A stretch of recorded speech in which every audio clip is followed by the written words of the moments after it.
Oh, yeah. How are y'all doing today, guys? What is going on? I'm fucking with my camera and my mic at the same time, so fuck it.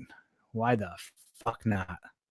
Anyway, there we go. I'm liking that angle a little bit better. Muy bien. See what we got going on here. Oh, yeah. Oh, yeah. Oh, yeah. How we all doing out there, my dudes? Mr. Brent Caldwell, thank you kindly. I just got done eating some steak that has been dry aged in my refrigerator for the past 45 days. I will, after doing this show, post up some photos onto my Instagram. It was delicious. It was the first time I've ever had anything dry aged like that. Oh, it was insane. It was insane. I really don't know if I could eat steak, like plain steak, ever again. It was so good. I was so happy with how it turned out. Yeah, crazy. Waiting 45 days for something like that too. Fucking insane. Super cool. So I went over to my buddy's house and had some post-workout fucking steaks, some meats. I did something else that was pretty fucking cool too. So the outer edges of the dry aged steak, it's all like, I mean, I don't know how to explain it. The name of this stuff is called pellico, though. Okay. So that's the outer skin. That's the thing that's formed. It forms like this cocoon, and inside is the meat, right? The ribeye. It's just sitting there and it's just getting old and all this other stuff, but it's fucking super dope. Anyway, I took that and I fucking mashed it up. I ground it up. I fucking blended the shit out of it and I mixed it with regular hamburger meat and had a dry aged burger. It was fucking insane. Insane. Thank you, my man. I appreciate it. Lou Piazza, how are we doing today? I'm the 9. Thank you very much. Ricardo Rivas. Thank you. Philip Franklin's up in the house. Damian Carlson. If you're not listening to Corey, what's up, Damian? That's fucking so good to see you, man.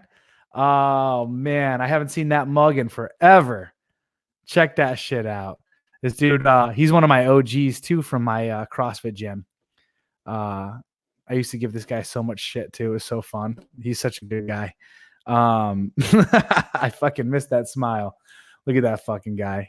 Excellent. Glad to see you, man. Damn. Looking good for 35. I'm only getting better. With age. Hit the legs hard this morning too. Did a nice little leg workout. God damn. Things are fucking animals. I was repping 375 on the squat today for 8, and I still had so much left in me too. I didn't want to go too hard. I'm trying, like, honestly, I got to remember I'm getting old. I try not to lift so heavy anymore. I probably could have pushed it up to about definitely 405 today. Definitely could have done 405 for a couple. I was feeling really strong too, but I'm trying really hard not to push myself too far. I try to operate like maximum now in the gym for my lifts is 80%. I'm happy hitting 80% for a couple reps or a few reps and then going from there. So good stuff. The Gunt up in here saying what it is, what it do. Good stuff, dude. Thanks for following me too. I appreciate that big time. Thank you, Lou Piazza, for saying happy birthday. Miko, thank you very much as well. Thank you. I will be opening up the phone lines here in a little bit via Zoom. If you guys are on your phones, download the Zoom link if you want to call in today. I will be fielding any and all questions that you so desire. Any question that you guys want to ask, I will answer live on the air. So get yourselves ready for that. Guiding lights up in the house saying what it is, saying happy birthday. Oh yeah. What a good day. Bugwit, how are we doing? Thank you so much. I heard slower but concentrated reps is kind of the way to go. Slow down the strain. Yeah, that's essentially what I was doing too. And I was taking my own advice. I noticed for some time I was holding my breath in my lower abdomen and I wasn't getting a full range. So I was only breathing into my upper ribs.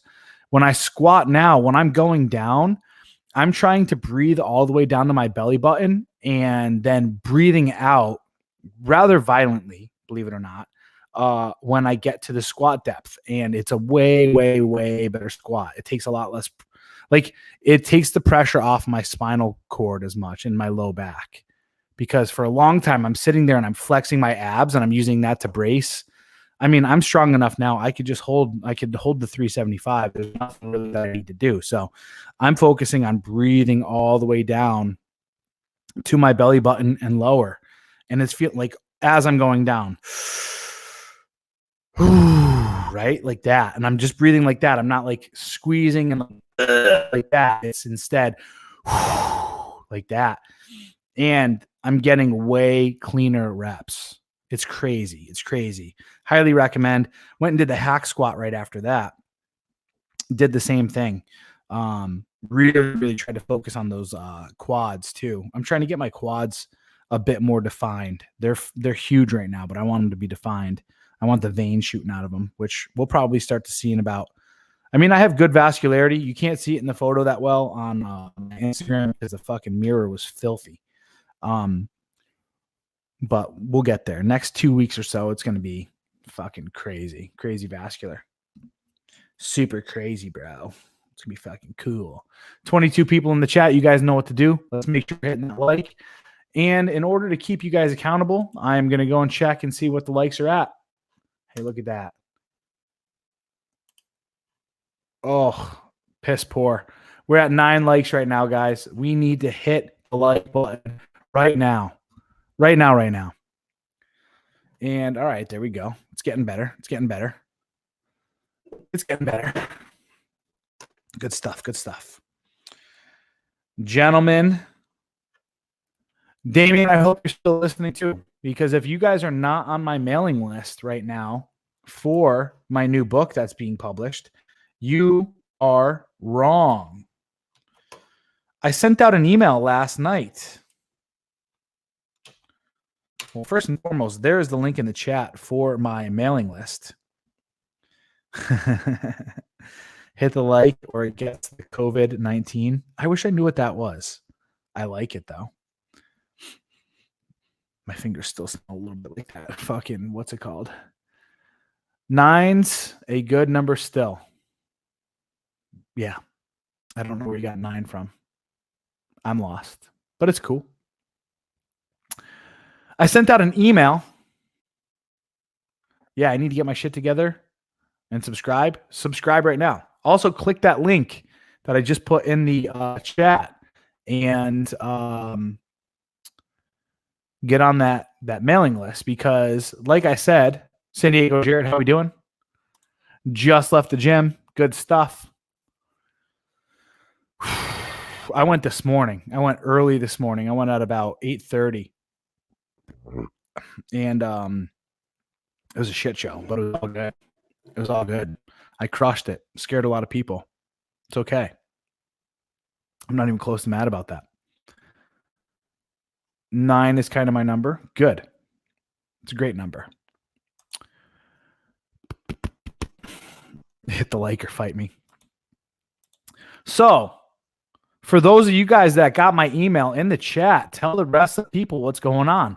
What did I send out in that email last night? What's going on in this world today?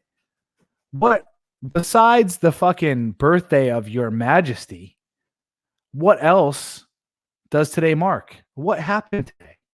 What's going on today? Because there's something really, really important. Jared, why don't you tell them what's going on, though? Happy birthday, Corey. Return to the King. Absolutely. Reinstating the goddamn patriarchy. That's what's up. Order that book. Why? How can people order that book? What's going on? Oh, that's right. Guess what, everybody? You may now pre-order my book only the Kindle version right now at this point in time. The Kindle version is now available for pre-order at a discounted price. That's right. For those people that listen to my show, that support my content, I am giving you a little bit of a gift where you guys can pre-order my book now, only the Kindle edition, at a discounted price, $7.99 right now. Once March 1st comes around, the price of the ebook, Kindle version rather, will go back up to $9.99. So do make your way over to Amazon right now via that link I put in the chat in order to pre-order my newest book, A Patriarch's Vision, Purging Feminism. Now, you cannot pre-order the hard copy. You cannot. That will be released on March 1st. If you're not part of my email campaign, my email list, those that are part of my email list will get a discounted price for my hard copy as well. So understand this. This week, from February 22nd, my birthday, because I'm being generous, till March 1st, will you only be able to order the Kindle edition at this discounted price. After March 1st, the price will go up to $9.99. However, those of you guys that are on my email list will have a discounted price for the hard copy. About to pre-order right now. Excelente. However, we got somebody else over here that's going to one-up you because this mofo, Miko Hughes, just pre-ordered. He's the man. What's going on here, Matt W? Come on now. Get up on it. Waiting on the hard copy. Sean, are you on the mailing list? You're going to want to click the link above if you're not on the mailing list. Because if you're on the mailing list, I'm going to give you a discounted price on the hard copy. That shitballs. I fudged that up. Control C. Control V. There we go. Sometimes I got to think out loud. That is the link for the mailing list. You'll also get a free chapter of my book, A Patriarch's Vision, Purging Feminism. Just got it too, motherfucker. One click, just like that. Exactly. Super easy. Wham, bam. Thank you, ma'am. You guys are going to want to get the hard copy, though, and you're going to want to put that right smack dab on your coffee table. So when your dates come over, they're like, what the fuck is that? And you'll be like, as bitch.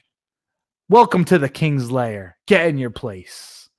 That's how you got to do business. With them girls with big old titties on the cover and everything. It's super good.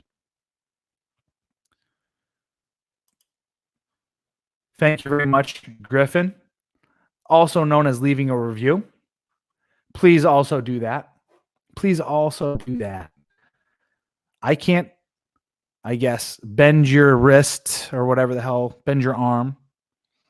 I can't force you to go and do this. I can't even persuade you in a way of what type of review to give me. But please do, for the sake of this all, in order to piss off feminists, piss off SJWs, piss off the left, piss off college professors. I don't care. Leave a review, though. That'd be super duper. My man here just pre-ordered the book as well. Good stuff. Big, big, big surprise. I wanted to surprise you guys on my birthday. Why not? I'm a giver. I'm a giver, guys. Scott Offit just came in here. Scott, are you aware that I just pre-released my book and you could pre-order it right now on Amazon? Scroll up and take a look at the link that I posted, the Amazon link, and you could pre-order today. It's only the Kindle edition. It's only for 1 week that you'll be able to pre-order, and it's only for 1 week that you will be able to get the discounted price that I'm offering. 31 people up in the chat right now as well. How many of y'all have hit the like button? It's looking all right. Let's make sure we're hitting that like button. Scott, I know you hit that like button, didn't you? I can't see your response right now, so anyway. Sean, thank you very much for the birthday wishes. I very, very much appreciate that. Well. So that was my day today. Kind of, sort of.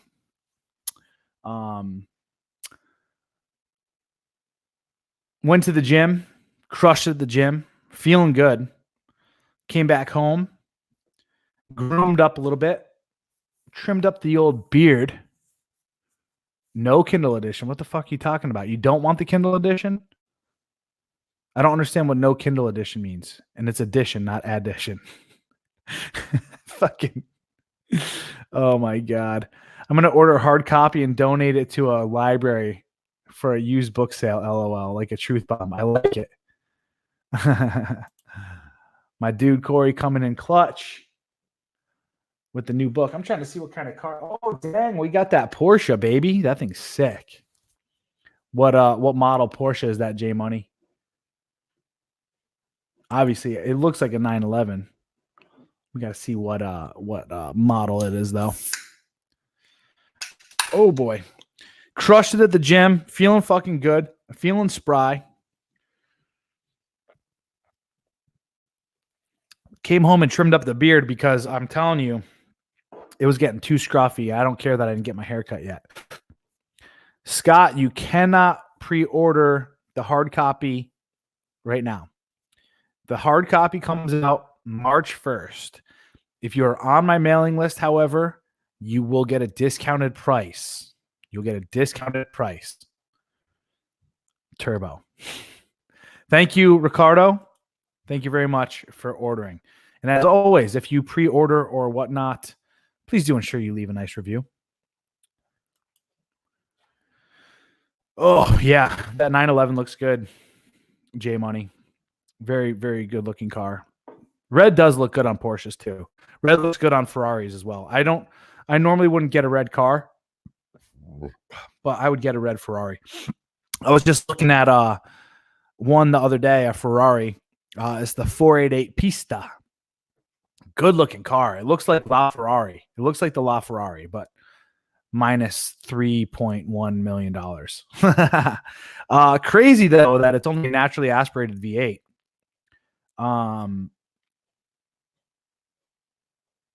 Would love to have that car though. Beautiful, beautiful piece of machinery. I'd have to take it for a rip though.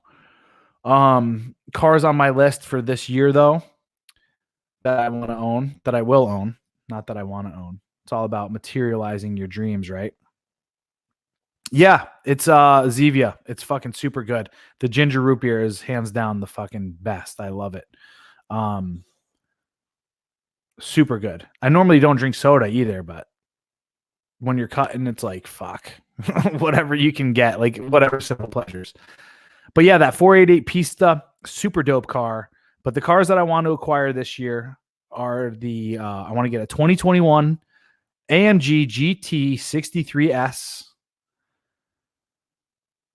Oh, that thing's sick. That thing's sick. It's not as fast as all the other cars that I want to acquire, but it's a fucking pitmobile. It's like a daily driver. I don't want to say supercar, but it's like a fucking awesome daily driver. And it's just a fucking pitmobile. I want to get it in matte black with the fucking night package on it, black wheels, red interior that we talked about before, guys. And I'll probably do the carbon fiber. Probably do the carbon fiber interior as well. Super sick. Changed my opinion on the M5 competition after watching some videos just recently about how it launches. The M5's traction control is not that good. It's not the traction control. It's the launch control. Is not that good, especially for an all-wheel drive vehicle. It's not that good.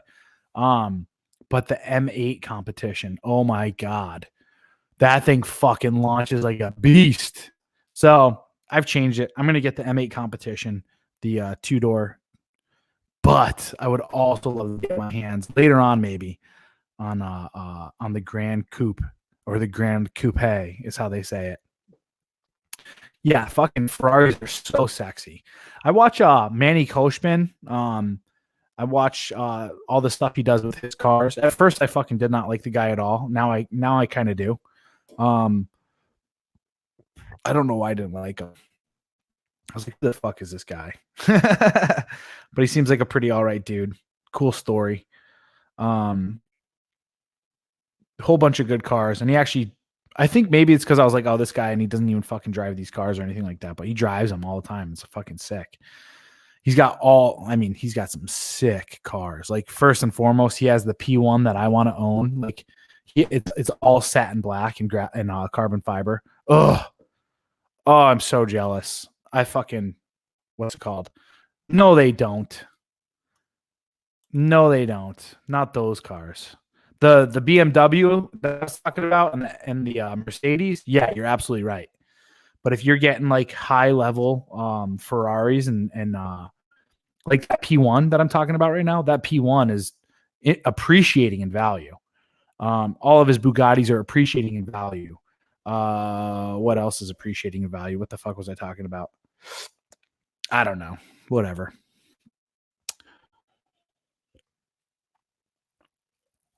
You're right, though. Cars are terrible assets. Don't buy a car unless you have enough money to pay for it 10 times over, because they're just shit assets. But I hope to have that much money. But yeah, M8 competition for sure to get my booty in. The what's it called? The AMG 63 GT63S rather, and then I want a McLaren 720S. Oh boy, do I want that! Tiny little car though, but I want to get my butt in it. I want a fucking supercar. The thing is sexy. Oh, I'd kill for a P1 though. Fuck. I wish they still made more of them. Crazy. Used to be into cars pretty hard, but now I'm into bikes now, or I'm really into bikes now. I used to really be into bikes, and now I'm not. Mainly because I live in Southern California, and it's pretty much like, hey, you want to die, get a bike. There's too many. There's too many drivers. I was going to go a different direction with that, but I was going to talk about the drivers. There's too many drivers here in San Diego now, and there's not enough people that are paying attention. So, crazy. Yeah. I was in the same boat when, no, not when I was younger. Really big on cars though, always my whole life. Buying things new, you got to have like, bro, I could fit in the P1 no problem. You're high. I mean, you probably really are high though, but I could fit in the P1 for sure. For sure. I'm cool with my used Saab. No kidding. That's crazy. That's great. You'd never catch me in a Saab. I'm serious. That is a heart attack.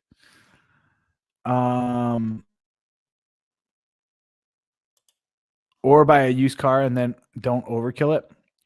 I mean, I drive around a used car right now. I drive around a little economy car, but I can dream. I want all these things. I want them. It's going to happen. Plain and simple.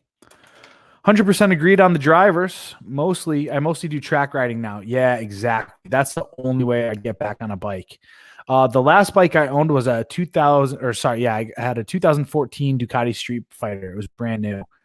That thing was fucking awesome. It was the 898. I'd like to get my rear end on another Ducati for sure. But I also want a bagger. I also want a Harley bagger. I don't know what type of bagger that I'd get, but that'd be cool. But then that would mean I'd have to ride on the road.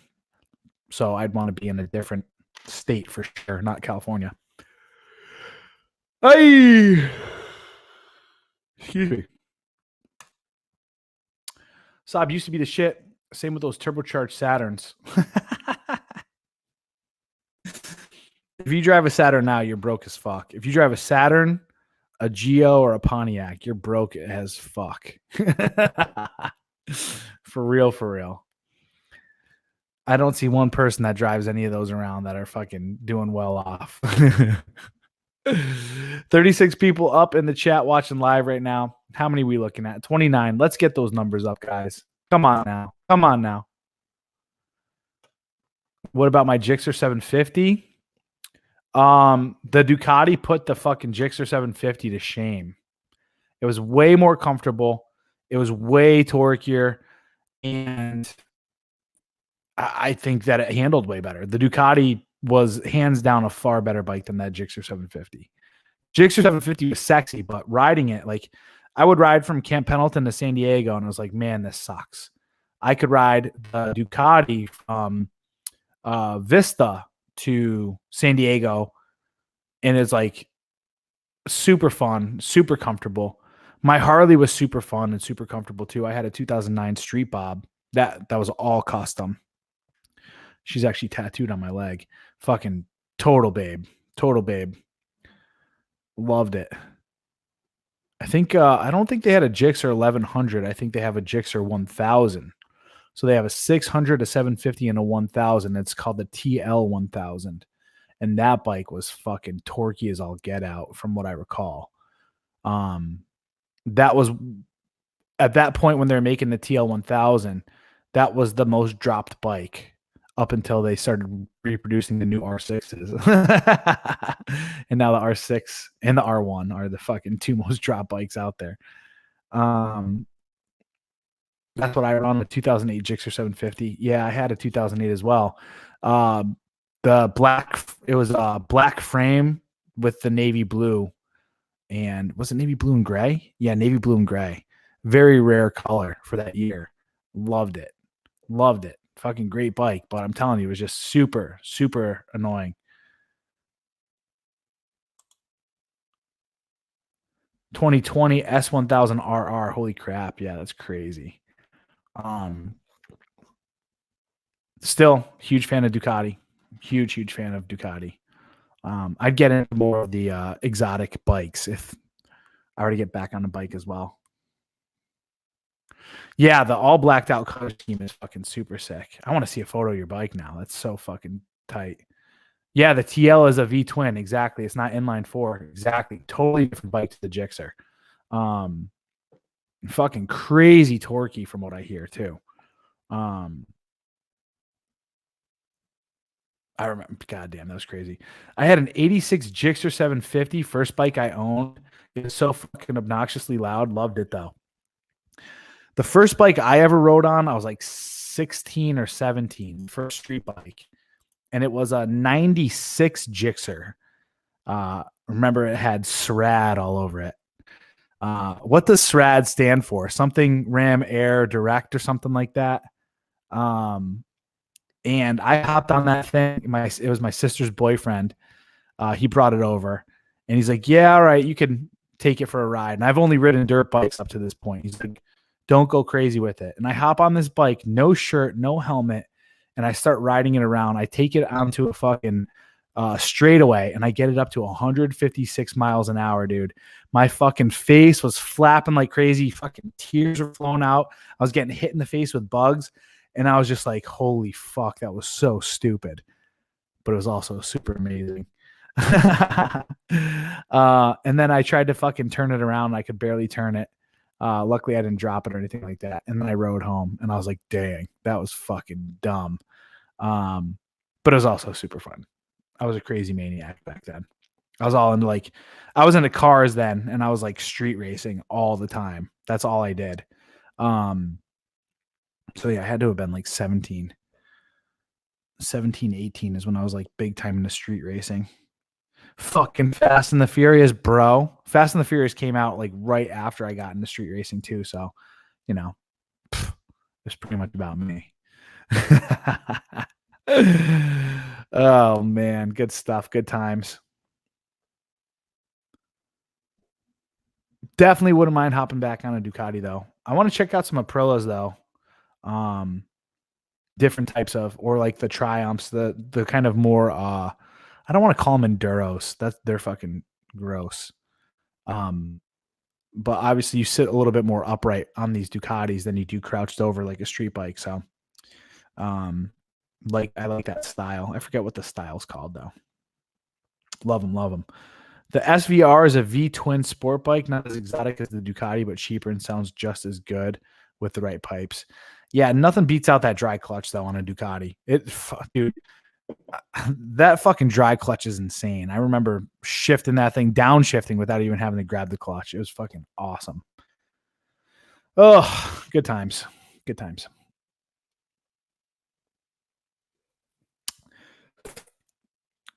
So yeah, got to have a little bit of a cheat meal today. Not because it was my birthday, but because Saturdays are the day I get to have one cheat meal. And ate some steaks. Ate some ribeyes. 45-day dry aged ribeyes. Oh, fucking crazy, man. The flavor profile on a dry aged ribeye is so different. So I went and bought one ribeye too, which we called the control. It was just a ribeye that was fresh out of the store. Cooked that up right next to the dry aged ones. And there's no fucking comparison. There's no comparison. The flavor and the texture of the dry aged ribeye was so far beyond what a store bought ribeye is.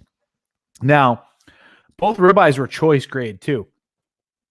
And I wanted to start off that way because as I progress down this dry aging road, I want to progress slowly and start to taste and see the differences between the two. Maybe next time I'll dry age a prime cut and then I'll dry age a choice cut to see what the difference between those twos are. Ooh, that sounds fucking amazing. Amazing. Super easy to dry age too. Someone asked me up in the chat a long time ago. I'm a fucking asshole because I forgot all about it. Did you use those bags? Yes, I used the bags. Yeah, crouching grasshopper. Did you use the bag method? I got the Umai bags off of Amazon, and all I did was just fucking vacuum seal it. Now it's a membrane, so it doesn't vacuum seal all the way, but it gets the good majority of the air out of it. Fucking awesome. Like, it came out so good. So good. I'm so happy with it. Oh man. Cool little birthday treat. Hoping for this little 19-year-old to hit me back up too. Damn. Come on, baby. You're too pretty to ignore me. You're too pretty to not want to get it from daddy. You know what I'm saying? Come and sit on the throne for a while. Take it for a little spin. All right, Zoe, you're getting a message though too. It's funny because the past couple days, I've not really been in the mood. I don't know why either. I mean, I just was not. I haven't been in the fucking mood. It's not like a drop in my testosterone or anything like that. It's just like, it's just more work. It's more work right now than need be. I'm also the type of guy. Actually, I fucking lie because I mean, what's it been, like a day or two? I had that fucking 25-year-old Latina girl come over the other night. Awful sex, like I said. It was weird. But it was also cool at the same time. It was really weird. It was awkward. Anyway, yeah, I've just been like, whatever.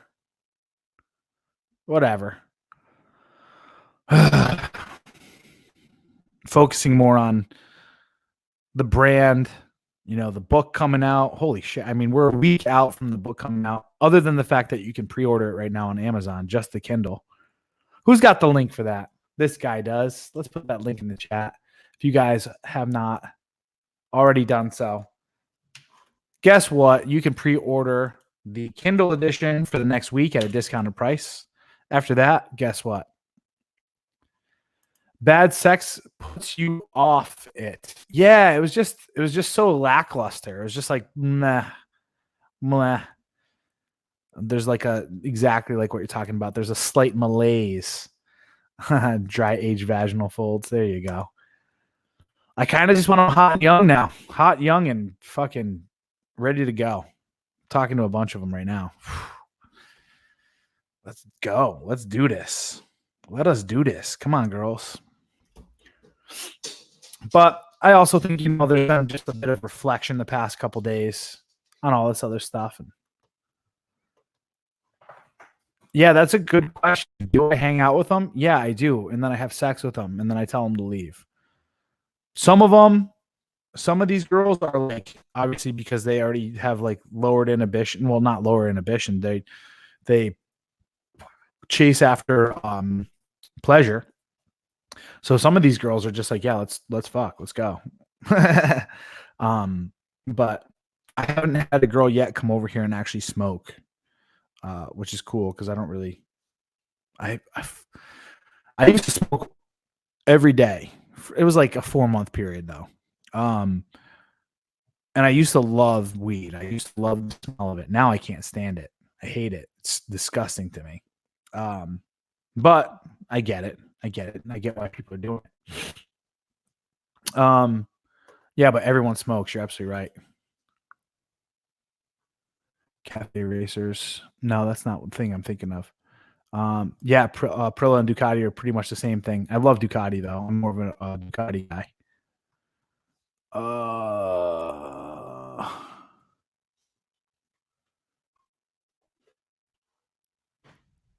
I had a Ducati 900 SS many years ago. Sold it for my ex. She hated riding on it. No, she was just a boring twat and didn't like the attention I got on it. Haha. Women are always shit tested when it comes to that stuff. They're like, get rid of it.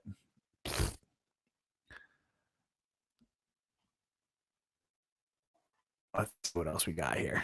Excuse me. I smoke for body pains, not dissociation. Why not do a little bit of kratom and acupuncture then, if it's the body pains? Kratom's pretty good for that. Except even then, I mean, there's got to be something there. There's got to be something there. There's probably something emotional or something. But Corey, if you don't do sleepovers, what time do you send them out? 9 p.m. No, they're usually coming over around 9 or 10, or the date's usually winding up back at my place around 9 or 10. I kick them out around 11:30. That way, there I'm able to strip down and get my meditation in before midnight. And that's usually not an excuse, but a reason why I tell them I'm kicking them out too. I'll just be like, hey, I got to get up early tomorrow morning. I got to meditate. So you got to skedaddle. Adios. You just got to be bold about it. I mean, most of these girls, they get it. They get it. They know what's going on.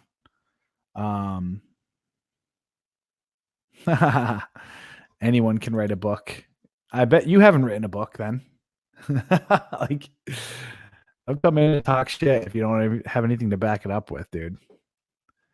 It's good stuff. And don't be jealous either. I mean, it's a good book. There's many people that are wanting to purchase it. There's people purchasing it right now.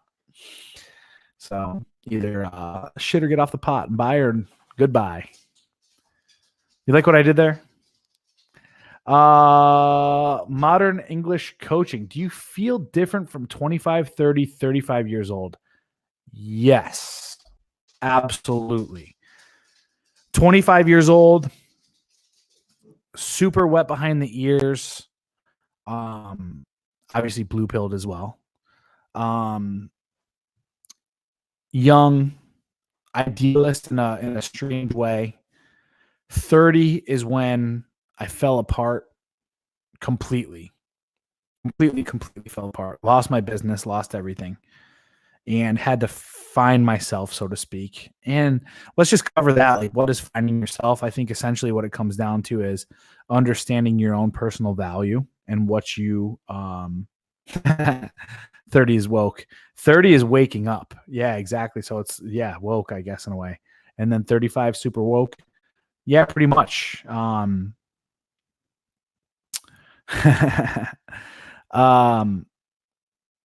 am I at now? Well, here's the thing about being 35. That's when you start to peak in your sexual market value.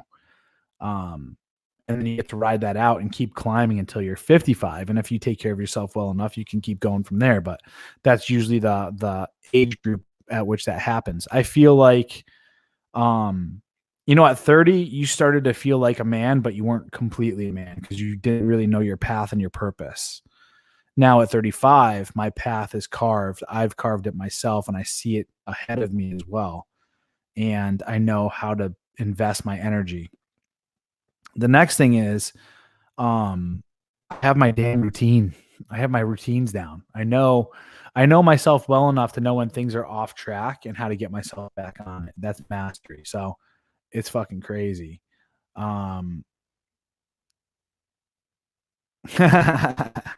No worries. No worries, code, bro.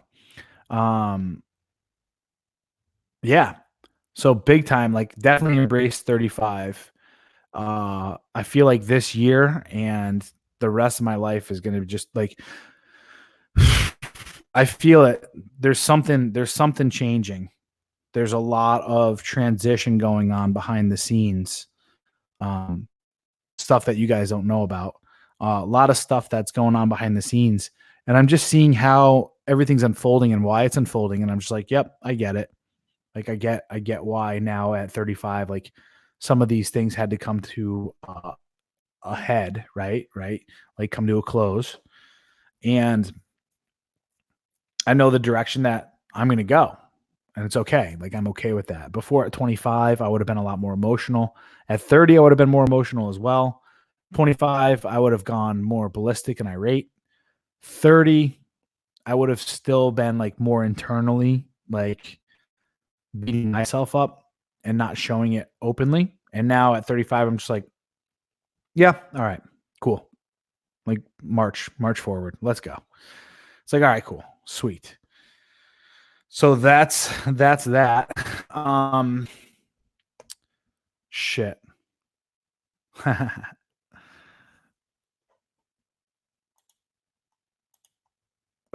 This is obviously somebody who's trying to fuck with me. That's good. Anyway. Scott Offit says, I done woke up at 25, but I have a long way to go. Yeah, it happens. I was over women at 12 as I had plans, but I'm sort of on the spectrum, I think. I like that you can at least admit that. It's good stuff. 25 didn't know shit. 30 wasn't willing to take risks.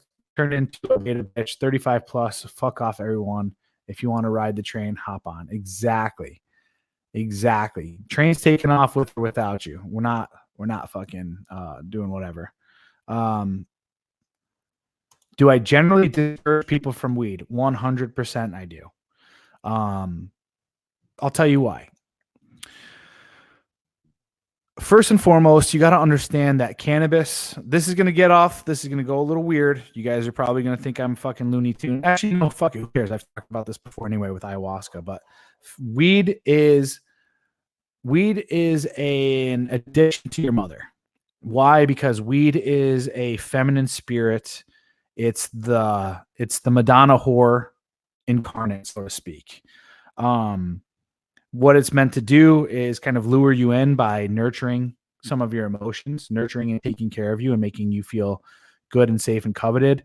Meanwhile, it's also destroying things that it's like cutting you off from other good things in your life. And it lures you in through those kinds of things, right? Some people are going to be like, well, in case in point, my buddy up here, he's saying, body highs and all that other stuff. There's a reason why you have specific body pain, and it's probably some type of emotional trauma trapped inside of you. There's probably a level of abandonment associated to the mother, meaning, abandonment. That could be one of the things too.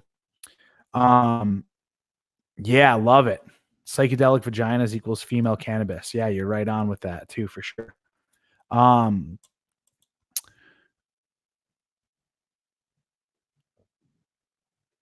Cool. I'll answer that in a second. I'm the 9. Let me finish answering this question. The other thing is the disassociating factor. You're getting high. You're literally lifting your consciousness outside of your. What did I do? All right, you're literally lifting your consciousness outside of your body, which means that you're disassociating from your reality. You're moving your consciousness to a different plane. And what you're saying is, I'm not happy with the reality that I'm in right now. So therefore, I'm going to use this substance to run away.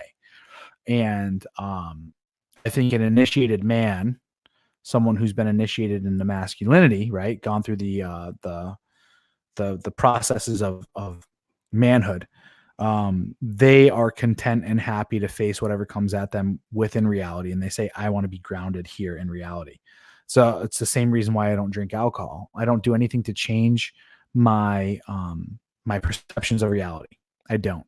The only time I will ever do that is if I'm actually going through a shamanic ritual and my shamans are tried, true, tested, and vetted, right? And even then, there has to be something that I'm really trying to seek or fix. That's it. So that's how I feel about that. I think, weed is very addictive, believe it or not, from a behavioral standpoint. Weed also does a lot to really throw off your dopamine receptors. So you get really, really, like, you get high off of dopamine as well. And it also changes your brainwave frequency. So you start to throw off when your alpha, delta, and theta waves are working together. So that's another thing that it does. And that is actually what schizophrenia is. And that's why people who are prone to schizophrenia, when they smoke weed, have schizophrenic issues or visions or whatever. So it's crazy. I don't encourage people to do it.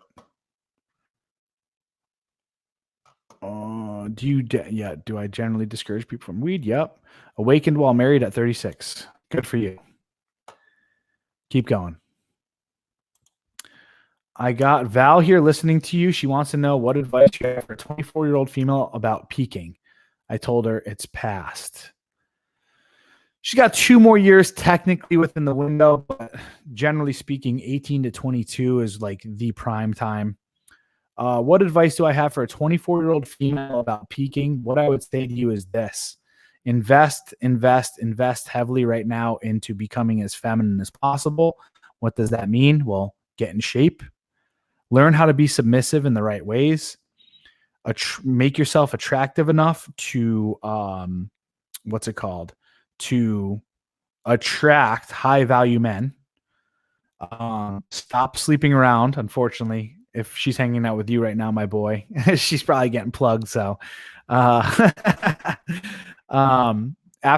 my boy finishes it up with you, stop sleeping around so much. And, there's that. What else? Figure out ways to add value to a relationship, to a man's life. Learn how to cook. Focus on cleaning. I know that sounds weird, but do feminine duties. Like, add value to a relationship. Don't fucking bitch and moan and complain. Don't be a brat, right? Like, stop being snotty. Get off your fucking social media. Put yourself in an environment where you could attract these kinds of high-level males, high-value males. Go to coffee shops around fucking corporate offices and so forth, or slide into good-looking guys that are high value on Instagram, and then get off Instagram. I don't know. Like, that's what you should be doing. So you're 24, you got some time still, but you probably have done quite a bit of damage to yourself thus far. I'm fine with weed, but don't use it as a crutch. You need to figure out your shit without an emotional tampon like weed. I say it's still a crutch. If you got to use it in order to go sleepies, if you got to use it in order to get over a hard day's work, you still haven't done all the work. Still a crutch. But I get it. It's nice to know someone else discourages people from weed. Like, how obvious is it that it's just a coping mechanism? To the person that is in that state, though, they don't realize it. It's like food can also be a coping mechanism as well. Excuse me. I did that for a long time. I would use food as a means to not necessarily disassociate, but in order to make me feel better. So there's an emotional connection to it. If you dress to the nines as a 39-year-old guy and go to a college-age bar, you get lots of looks and interested younger ladies bumping into you and finding the dumbest excuse to talk to you. That's epic. Good man. Keep it going. Keep it going. Let's make sure we're hitting the like button, guys, if you are stopping in and checking it out. Also, I will be opening the phone lines here shortly. Yeah, might as well. Let me go through a few of these. Corey, how do you loosen up and have a good time in the club if you don't drink alcohol? Is it just pure mental power? Yes, absolutely. I got to have a conversation with myself, and I got to say, hey, man, why are you so uptight and so rigid? And it's like, well, maybe I'm embarrassed or whatever. And it's like, well, what can you do to not be embarrassed any longer? Right? It's like, okay, we'll just start moving around a little bit and realize that everybody else here is drinking and they're not paying attention to you or what. Like, but I mean, I'm also pretty social too, and I'm okay with this stuff. So I'll go and I'll start talking to girls and I'll have fun with my buddies or whatever. So that's kind of that. But it's definitely not easy. It's not easy. Excuse me. 30-plus-year-old chicks will get filthy with you right in front of their BF's husbands. That's why you don't wife them up ever. Exactly. Well, a lot of these guys enjoy that stuff because, especially in this millennial age, everyone's told that women are sexually oppressed. So the guy are like, oh, well, I'll just let my wife not be sexually oppressed by me. Stupid. And probably they want reasons to cheat on her too, but they're just too cowardly to do it. I did around 85 days without weed, I'm guessing. I wasn't counting days much beyond hearing that the bloodstream is anew in 90 days. I felt nice being constantly one thing. That's what I'm saying. Fall in love with yourself, man. I'm telling you guys. Like I said, I meditate every day. I have a date with myself every single day. It's far better than checking out through drug use. I've never done a single drug in my life, nor have I ever drank alcohol. The hardest thing I've ever taken is ibuprofen, LOL. Been sober for everything I've experienced. That's pretty good. But I would also say at the same time, too, and I'm not encouraging you to go and take any drugs. Okay, maybe I am. I'm not saying you must, but what I'm saying is this. Like, I like to know and be prepared for everything. So that's why there was a huge curiosity that I had with certain things. It's like, all right, what does that feel like? What does that feel like? Can I get myself out of it? No, yes. All right, cool. Well, I got myself out of everything, but crazy. But yeah, sure. What Ajax says, keep it that way. You don't need to do it. If you don't need to do it, then don't worry about it. They say weed before one has one's adult compass sort of speak in check, which probably means reaching 23, 24 in age before you smoke. Rats of maturity when stoned and thrown off a raft swim back to the raft. Yeah, I got you. Well, our prefrontal cortex doesn't fully develop until 25, so it's really not smart to be smoking weed before then anyway. But the allure to smoking weed has something to do, like I said, with the wounded inner child that is wounded by the mother. Hence why they're seeking that feminine spirit. What would you say to someone who has mastered both realities, or did I just lose it and I don't know it yet?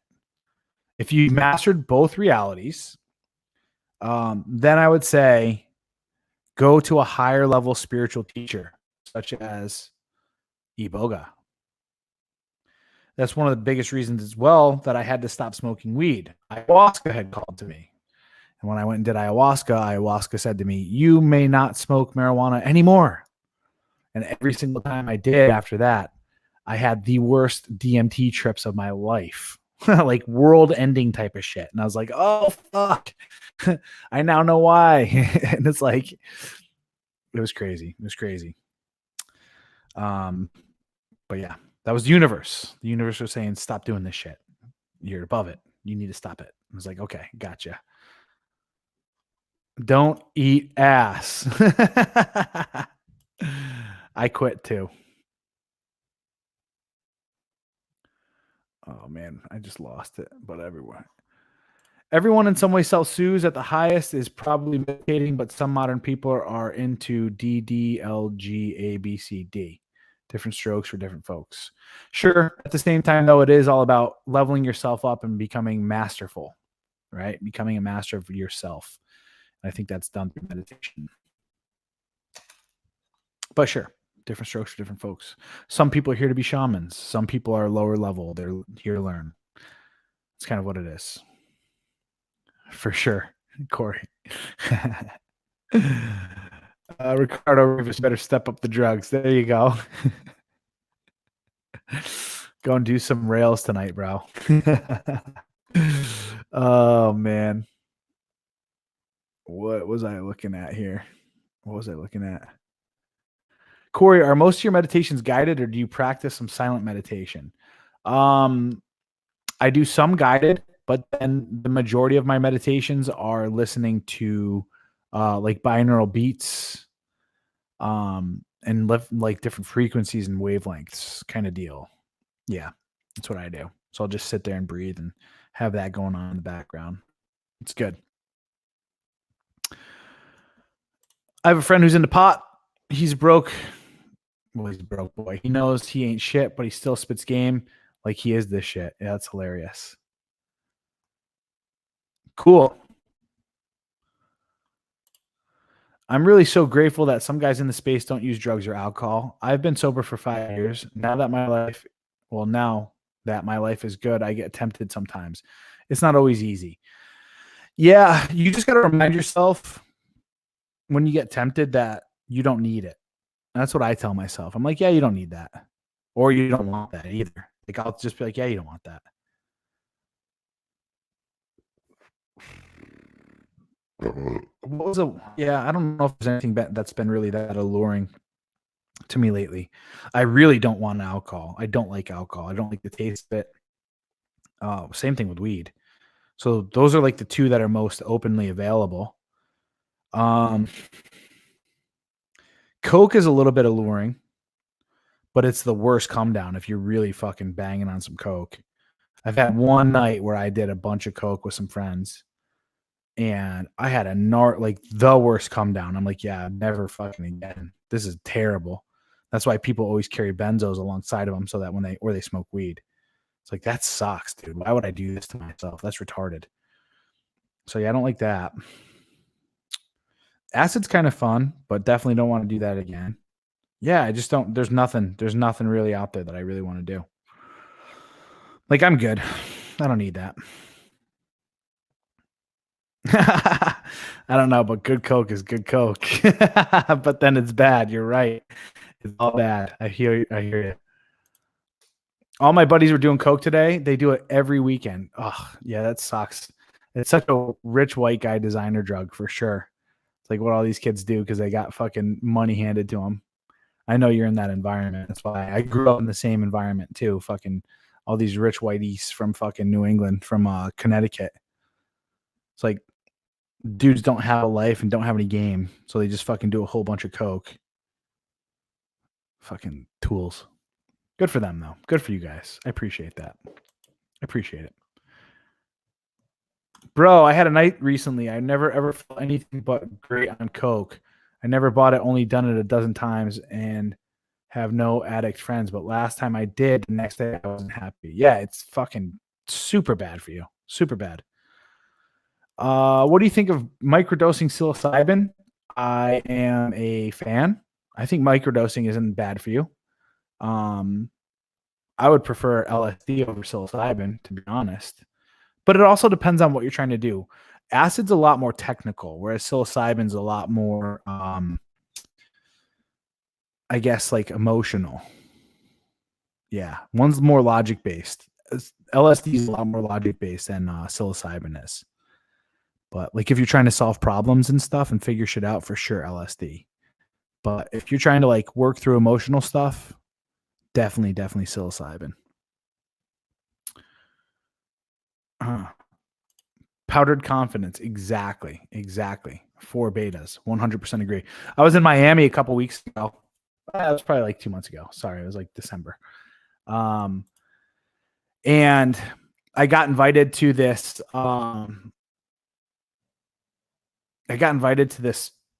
Fucking penthouse party. Super fucking nice penthouse in South Beach, Miami. Like, was it South Beach? Yeah, I think it was. Yeah, it was. Super, super nice. Top floor of this fucking apartment, or not apartment, but hotel. And I go in and there's fucking there's like 2 girls there. I was like, what the fuck? And it's like these rich ass white kids from New York, and they're fucking all just blown out of their gourd on Coke. And none of them are even talking to the girls there. They're just sitting there fucking coked out of their mind drinking. And they can't go and talk to girls. And they come up to me and they start shaking my hand. Like, hey, what's up, dude? How you doing? Like, bro, like if only you just, hired me as a coach, number one, right? Like, let's fix this shit. But just, you're not You're running away from your fears, man. It's really what it comes down to. You look more stupid. You look more stupid than that. Was looking into microdosing as a way of biohacking. Yeah, try it out.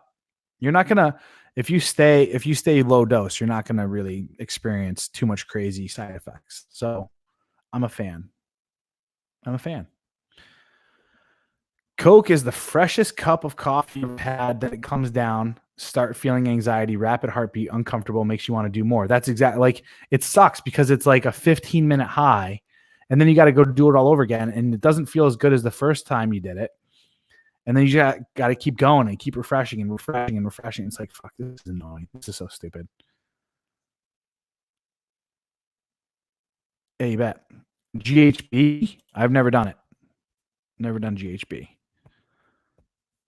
Isn't that fucking Rohypnol? Is that roofies? If it's roofies, then no. Don't do it. I don't fucking know, dude. I haven't ever touched that stuff. Oh, why are my arms sore? Yeah. That a girl. Let me hit this girl up quick. I need to line something up. And then we're gonna open up them phone lines, boy. Yeah. All right. I normally try not to do fucking same night, but I'll pull this girl's number. You know, take the shot. Take that birthday shot. You know what I'm saying? And I'll hit this girl up too. Doot, doot, doot. Copy paste. It's that easy, gents. It's that easy. No, Rohypnol is Rohypnol. GHB is great for sex, though. You know what I've Chris from Good Looking Loser wrote an article on this. It's called Phenibut. Phenibut.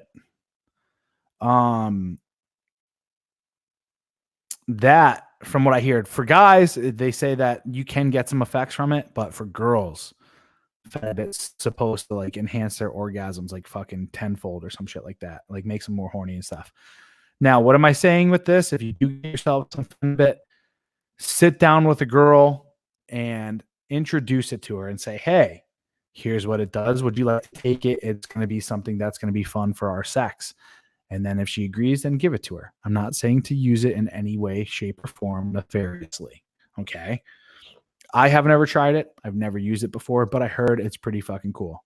Good Looking Loser is classic. He also mentioned Kratom. Yeah, that's all he does now full time. He closed down Good Looking Loser and he just sells Kratom the whole time, or Kratom, whatever. Cool. Yes, it's similar to Phenibut. Cool. I like it. I've never heard of it though. Well, the other one, the GHB. I'll look into it though. Yep. I've tried top quality deer antler before. It's all right. How do you break up? I'm trying to click on you, Ajax. How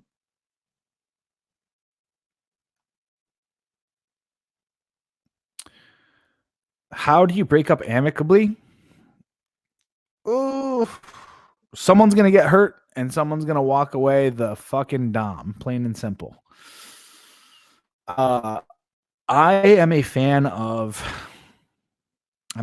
of just being as direct as possible, not drawing things out, and just being like, hey, here's where I'm at. Here's what's going on. And that's it. Right. None of this whole, like, let's just be friends type of thing. It's not your fault. It's me. It's more like, my last breakup with like a no kidding girlfriend. It was not good. I pretty much told her I couldn't fucking stand her. She was being super fucking annoying too. She's like, no, let me come over. I want to have sex with you. Let me come over. And I was like, if you fucking show up here, I will fucking call the cops. I'm not kidding. Do not come here. And that was kind of that. So that was over. And then she fucking emailed me and was like, you owe me this much money. I was like, whatever. Here's some money. I don't care. Get out of my life. There's that. You doing the chill B-Day? Yes. Might text some girls, see what's going on there. But other than that, I didn't plan anything, guys, honestly. I planned my midday. Shit. With coming on live every single day, I got to plan my entire day around this. Not that that's a bad thing, guys. Not at all. It's just saying,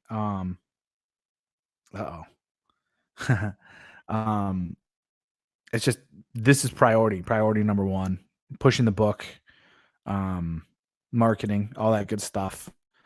Yeah, we'll see. I'm actually feeling pretty good right now though. Maybe. But I don't have any clue what I'll do. I was thinking maybe go hit K1 racing carts, but I don't really feel like doing that. Yeah, I'll probably just spit game online. That's it. Eat some more food. I got to eat some chicken and some rice. And I got some filet mignon I also got to eat as well. That's part of my diet. Not direct, but real. You're just expressing your true feelings a lot of people don't do this anymore. Yeah, absolutely. I just say that. Cool. Fill the chalice with some wines, maybe? No, because I don't drink. I'll drink some Zevia, though, and some BCAAs. Oops. Fucking dummy. Not you, me. You must have missed the whole thing where I talked about me being sober like 5 minutes ago.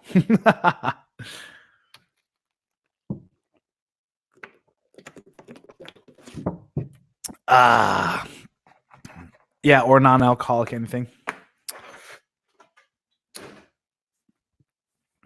Oh. All right, guys. I say fuck it. Let's fire up some phone lines, even though most of you guys are going to be too scared to call in. Just like hiding behind the fucking, what's it called? But keep firing away some questions in the chat. I'm liking all the questions. I'm okay with all the questions. I'm happy with all the questions, but maybe someone wants to call me up. So I'm going to do that just because I said I was going to do it, seeing as that's what I do. But I'm also trying to find this link here. I got it. I'm going to click it myself. Zoom link is in the chat. Simply free. I'll answer your question right now as well. Let me just make sure that my Zoom is good to go. All right. Let me plug in my headset so I can hear when the doorbell rings. Ding dong. All right. Let me answer old boy's question. Corey, what would you recommend for help healing depression, anxiety, PTSD? I know you've talked about Iboga. Would you try anything before going that route? Yes, I tried a whole lot of different stuff.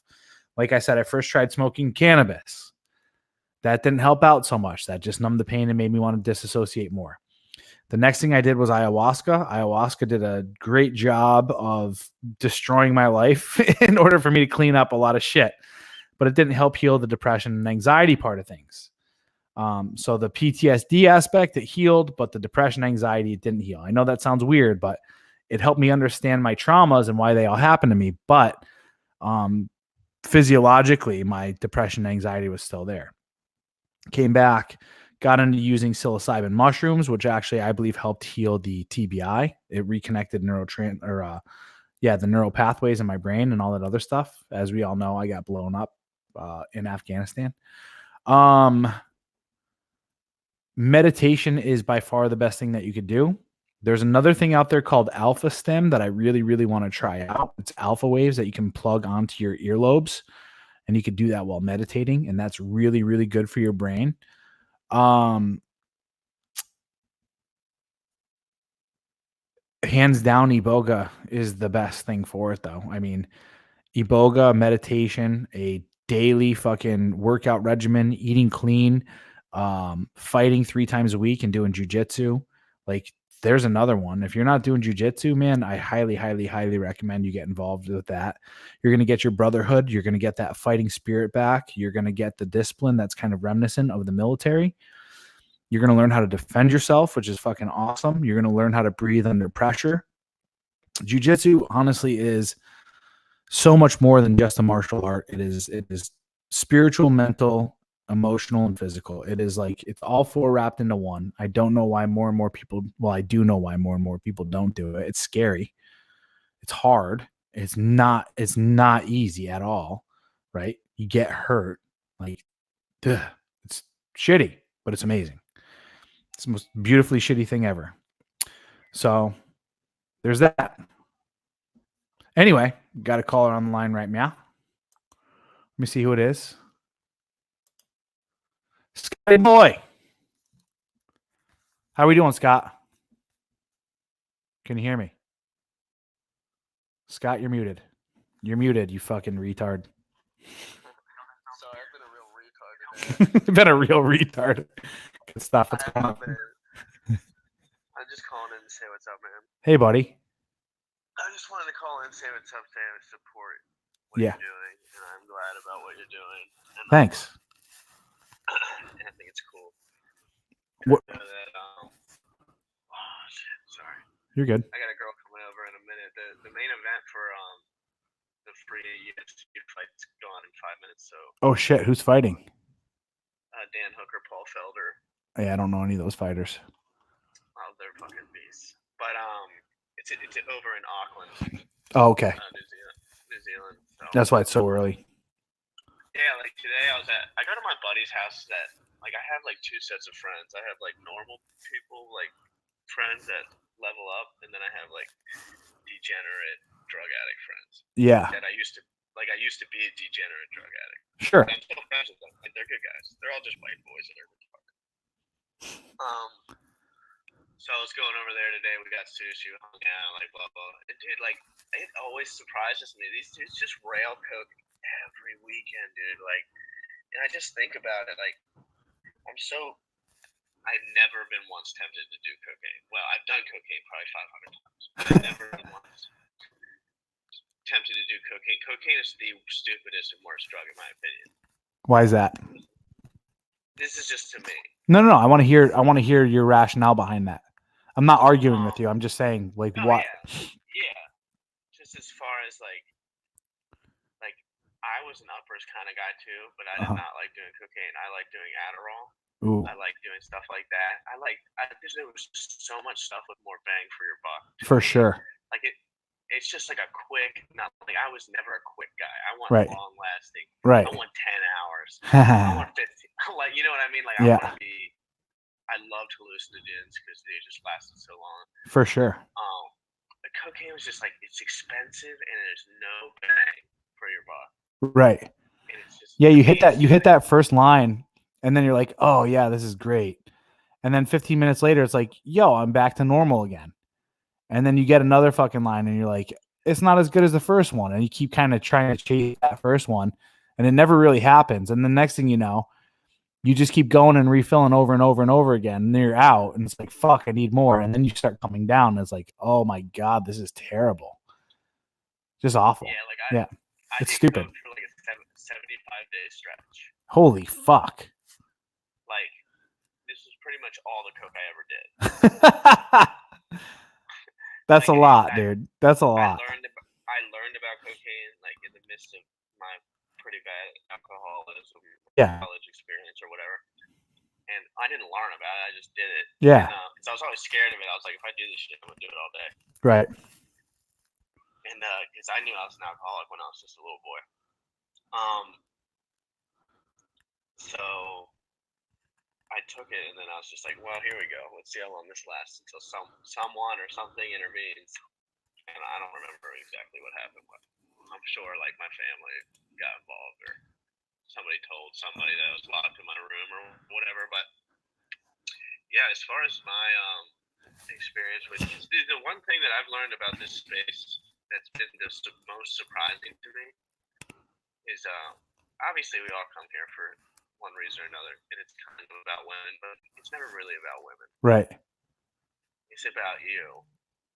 And I knew that because I didn't have as much of a woman problem as I had a me problem, and I knew that from like AA and stuff like that because, you know, they teach you about like figure out your shit when you get sober. Yeah. And my favorite thing about this space has been like there's no, like they do not bullshit. Like people, they will tell you what's good for you and they will tell you what's bad for you. And they don't say this is fun, so do this.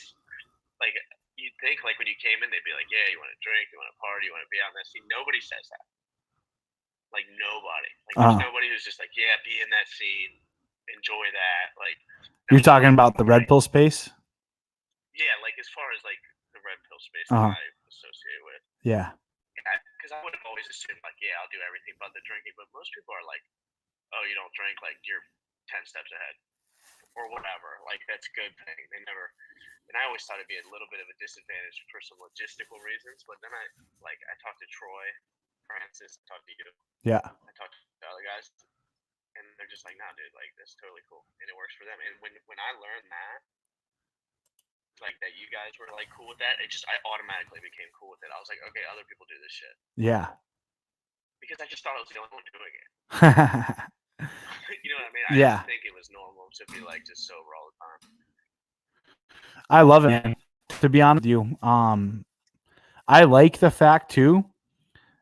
I think this adds a different dimension to my game as well. The fact that I can walk into a place and I can be like, yeah, I don't drink. And no girl is going to knock me off of that. No girl's going to guilt me into it. I've had girls be like, come on, like take a couple sips or whatever. And I'm like, nope. And then literally 20 minutes later, we're back in my place. It's like, there's nothing fucking more confident than a man that's like, yeah, I don't drink or do drugs.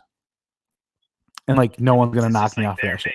They're making decisions for themselves. You know what I mean? Like, yeah, they're not just going with the flow of stuff. And my guy friends are always like that, more so. Like, girls, I don't even really mention it with girls that much because the girls I date aren't as much of drinkers. But my guy friends are like, they look at me cross-eyed, dude. They're just like, what are you running on? And I'm like, I'm looking at them the same way. I'm like, how are you guys even surviving? Right. And they're like, how are you surviving that?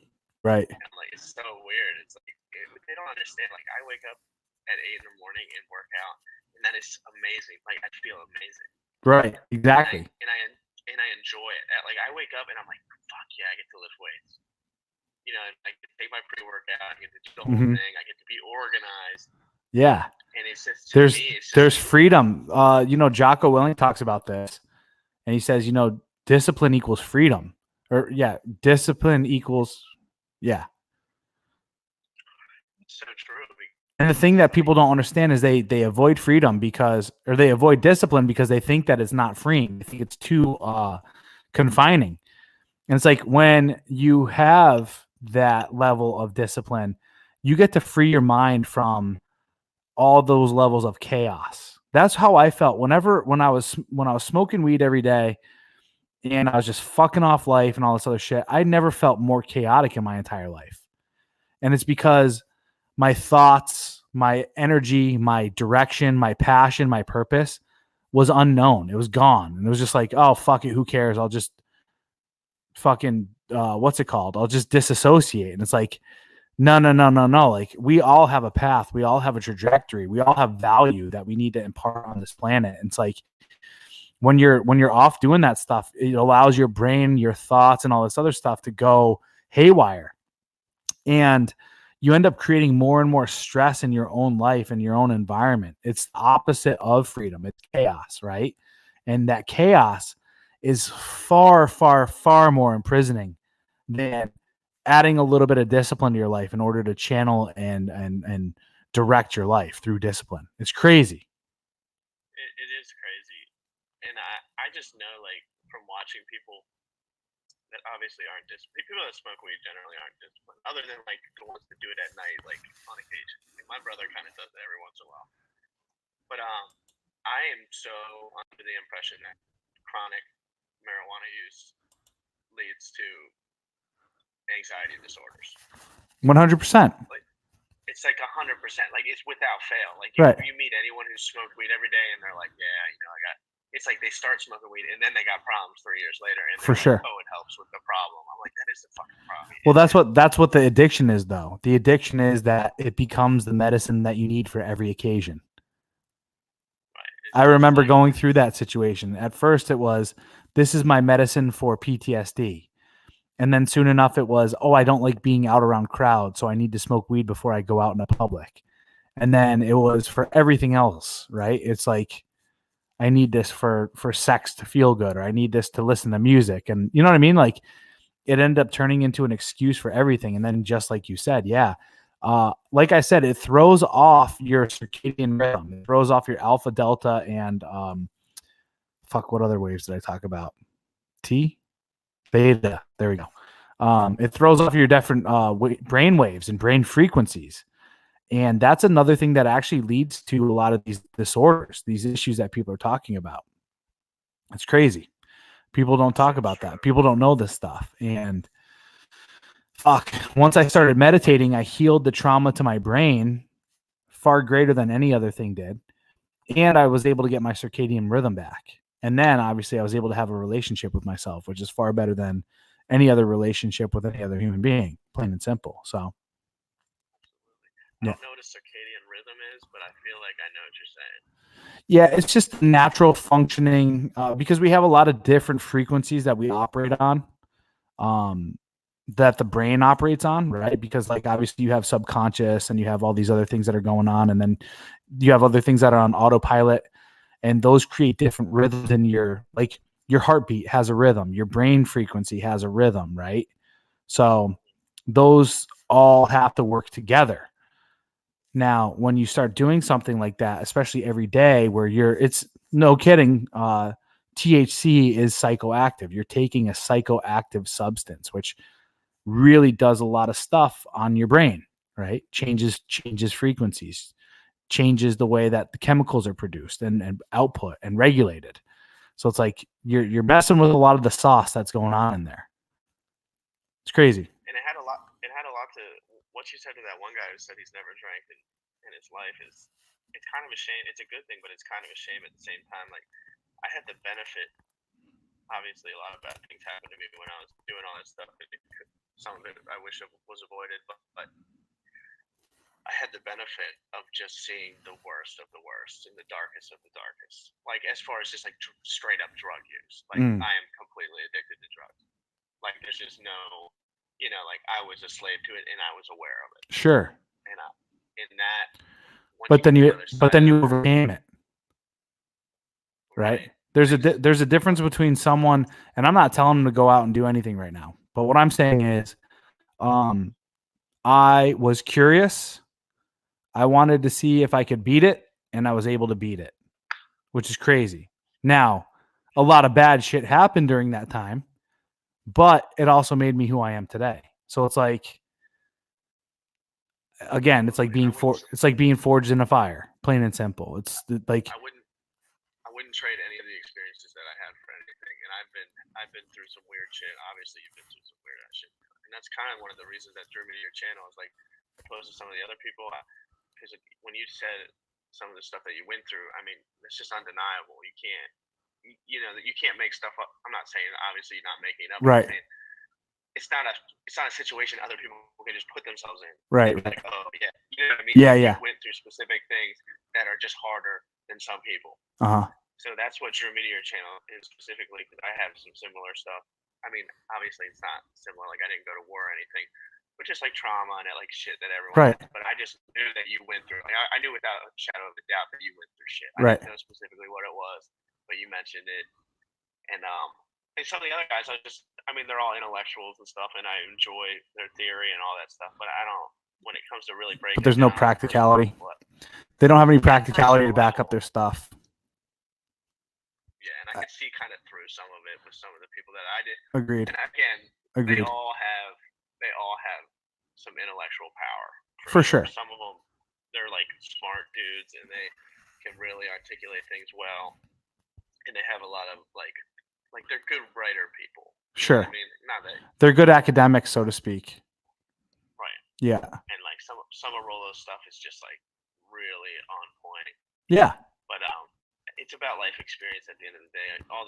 We're all going to learn the theory if we stick around here. Sure. Like it's not. That's what I say. You learn the theory and you extrapolate the lessons through learning. That's how men are. Men. I heard this amazing phrase a while ago. Men don't learn and then get tested. They get tested, and that's how they learn. And that's one of those things that, these intellects that are sitting there and that they know the theory, they were able to sit from afar in a safe, comfortable environment, so to speak. And they're able to deduce things and look at books and all this other stuff and then come up with it. Whereas men are attracted more so to people that have the wounds, the scars, and the authenticity that comes from it, right? It's like, we got to break down why did you look at me and say, yeah, that guy I want to listen to. And it's like, okay, well, he's authentic. He's got the scars. Like, I can see it, right? So that, I mean, there's just a difference there. And what it comes down to is, it doesn't mean that, I think there's a difference, right? There's someone that you're going to look up to and you're going to be like, yeah, that guy's smart and they get it. They're able to break some stuff down. But then there comes a time too where you want to be led, right? Most people, believe it or not, because we belong to a hierarchy, they look to other people.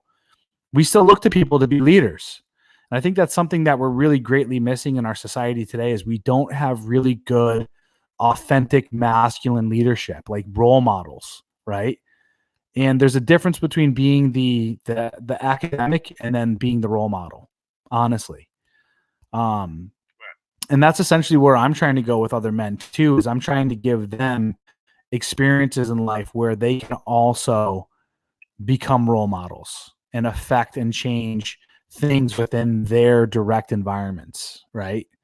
So that's part of my goal. That's one of the biggest reasons why. That a lot. What's that? You mentioned that a lot, which I've never really thought about, because I just, just listening from behind. But you always say, like, something about, like, just becoming a man, like rituals of some sort. Rite to passage, being initiated in manhood. Right. And that's something I never really thought about. I think I already had like a really large one in my life, so I kind of just swayed that aside because I had such a big one in my life. But yeah, it's so important. Like, I can imagine not going through anything, and I would be just a sober version of the dude I was. Like, I'm from a little preppy area, and I was pretty much coddled until obviously I just started doing drugs hardcore, and then I got kicked out. Right. But I could have easily just been like my buddies. Like, they are so fucked, and they have no idea. Right. They have not a clue, and that's the scariest thing. Yeah, and you're lucky you're 25. I would tell you this though. Your initiation isn't over. The initiation always keeps going. There's always more, right? There's always more. And that's actually something that I'm really wanting to provide to men this year, is starting a retreat where I'm able to bring these guys in and, no kidding, put them through some kind of level of initiation. And I man, like I say, I keep dreaming of it. I just need the resources to accomplish it. So I definitely want to get people. I definitely want to get guys into that. I got a question in here. Someone says, do you really believe people that have treated you like trash deserve a leader to make themselves better? I think people that have treated me like trash, that don't value me, are never going to hold me as a leader anyway. So I don't care. I don't care to lead them. I care to lead men that want to be led. Right? It goes back to relationships as well. If you're in a relationship where someone doesn't value you, then get out of there, right? Get into a relationship where people know your value. That's your job. That's your boundary to set up.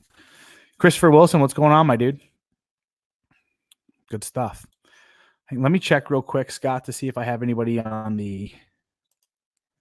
All right, I'm gonna sign off. All right. I'm gonna watch that fight, but happy birthday, dude. Hey, thanks, man. Yeah, I almost forgot it was my birthday. I'm gonna wait to buy your book till it's hard copy. All right, sounds good. To read off the screen. No worries. All right, bro. I'll see ya. Later. Matty Wolf. Hey, man, can you hear me? I can hear you loud and clear. How are we doing? Right, cool. Pretty well, man. You said about the carnivore diet, how you kind of stopped it. Mm-hmm. I think I'm gonna stop it too.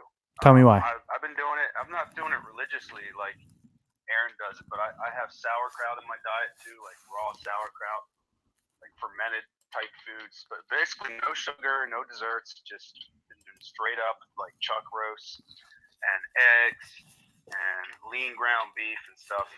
But yeah, it sounds like you're doing more paleo. Yeah, which is essentially what carnivore is too. But what's that? I said I find it to be too acidic. Like, I've been having heartburn like a motherfucker. Yeah, dude. not want to be popping Rolaids because Yeah. healthy. Absolutely. Yeah, you're right. You're right. Your body's signaling something to you if the acidity's high. Yeah. No, I do feel tighter though. My body feels like way tighter. My abs are starting to form. Good. Like, yeah, it feels amazing. Energy isn't no problems with energy or anything like that. And I look forward to eating the diet. Yeah. I used to like oatmeal and shit like that, and lots of carbs. I just don't really enjoy that much, dude. I don't like bread anymore. I don't like any of that shit. Yeah, bread doesn't sit well with me. I definitely feel after I eat bread, the next day I feel really inflamed. Like I feel like I'm holding onto a lot of water weight. I feel puffy. Yeah. So I realized that. I get heartburn from that too. Yeah, I've had that happen too. Way worse heartburn than this, but I don't like heartburn. Period. So my diet, the only carbs that I'm eating are I have that half a cup of oatmeal in the morning, which is actually sitting just fine with me, and then the rice. Like I can digest rice just fine. I'm doing really well with that. White rice or yeah, white rice. Fucking jasmine, baby. I love jasmine rice. Oh yeah, that's like the longer grains. It's so good. It's just so good. Cool. Yeah, buddy. My question for you though was, I think the first thing I'm gonna do, man, I'm gonna put all my money, saving my money towards it, is an Iboga wellness trip. Good man. Now, how much does the center cost to stay $2,000. Okay. $2,000, and that covers all your food, food, stay, and all that stuff. The only other thing that you're gonna have to pay for is you're gonna have to pay for the flight down there. And you might have to do an EKG test, right? So they're going to test your heart to make sure there's nothing going on there. And I think that's like bring like $85 in cash. At the center. Yep, they do it at the center. Unless you want to get it done here, but EKG test. Yeah, EKG. They'll tell you all about it. Yeah, maybe I'll do that here so I know that I don't waste all that money to go down there and then they say, "Oh, sorry, we can't give you this shit." Sure. We can have a nice vacation for a week, But I'm sure they'd reimburse some awesome. money. I mean, and I was like compensating going to the Rule Zero event and John and Troy's event they're gonna do there. They're doing another event too, huh? They're doing their own little like boot camp for guys. They announced it on the show. Oh, really? What kind of boot camp? Just for guys to get their pickup and stuff sorted out. Oh, okay. Stuff like that. Yeah, MLD announced it on Friday. Cool. It's before the Rule Zero event, and that's like they're renting a beach house for like a weekend or something. That's really cool. Yeah, dude, it's really cool. That's like $1,000, and I could probably afford that right now. But I think, dude, the first thing I do is get my own shit sorted out. I know that I have a lot of anxiety that built up over the years, and I know I have a lot of anxiety. So yeah, fix your relationship with yourself first. Number one. Absolutely. The best investment you could ever do is into yourself. Yeah, man. And I was looking at plane tickets from here, from Pennsylvania, not round trip. Yeah. I think they're like $900. So. Oh, it should be round trip. That's how much it should be round trip, man. Oh, okay. Yeah. Round trip into Liberia, it should be. I mean, you should not be paying more than $1,000, plain and simple. Yeah, that's cool. Especially with your. What time frame are you looking to do it by? Say that again. What time frame are you looking? I mean, honestly, man, no later than fall. I don't know what summer is like down there. I'm sure it's pretty fucking hot. Yeah. Maybe it's better to go in the spring. I'm telling you, it's just like I had this conversation with Daniel. Daniel booked his trip for March 22nd. Yeah, I told him because here's the thing is the longer you put it off, like you have no clue what direction this is going to send you on, but regardless, it's going to be the best direction for your life. He was saying the same thing. Oh, I'm going to take a couple months to save up and I'm going to invest here and there. And it's like, well, how do you know that's the best thing for you? Like, why not go and find out first? You know what I mean? Whenever I make a decision like this, man, I'm the type of person where I'm like, let's fucking go. Let's get this over with. Like, fuck it. Let's go. You know what I mean? No hesitation. The more you hesitate, the more you build it up. Yeah, exactly. It's like, all right, let's fucking book it. Like, pull the trigger. Like let's go. With girls, like, should I? Shouldn't I? No, I'm just gonna fucking go for it. Yep. This isn't gonna be haunting me in my head or anything. Yep. That's cool. Yeah, man. So I'm honestly, I mean, I know I can have it saved up by summer. I just don't know if that's a good time to go down there or not. Spring's gonna be cutting it too close for me. I think you'll be fine. Regardless, they have AC. You're gonna be fine. Oh, okay. Cool, Yeah. Cool. No, you're not going to like shanties or anything like this. This is like a nice. It's a nice little. It's not like a resort, but it's also not like you're gonna be in like tiki huts and Quonset huts and shit. So it's like a motel room you're in around a pool or something. Yeah, but it's better than that. It's like a compound. Oh, fuck yeah. Yeah, it's cool. It's cool. It's good stuff. That's cool. So yeah, the ayahuasca thing is like out in the woods, right? That's like. Yeah. I mean, but they got some bougie ass centers that you could go to as well now. But mine was like real deal, deep in the I thought fucking. about doing both, man, just to get the two experiences. But I think I'll do what's more important first. For sure. Yeah. Do they offer discount if I pay Bitcoin? I think so. Contact Levi because I know he's big into the Bitcoin stuff. Just give him a call or email him, Max. Yeah, dude, that would be fucking so awesome for you too. Honestly, you'll work through a lot of good stuff, man. Yeah, I'm afraid it does scare me a little bit. You know, the trauma thing, like you're forced to face trauma of your life. You should. I mean, you should absolutely be scared. If you're not scared, you're not doing something that's going to lead you to some growth, right? True. Yeah, there's got to be a mutual respect, and that fear is just a level of like, holy fuck, I recognize that you could legitimately turn me crazy or kill me. I gotcha, right? Yeah, that's the initiation, just like that's anything. Exactly it. It's exactly what it comes down to.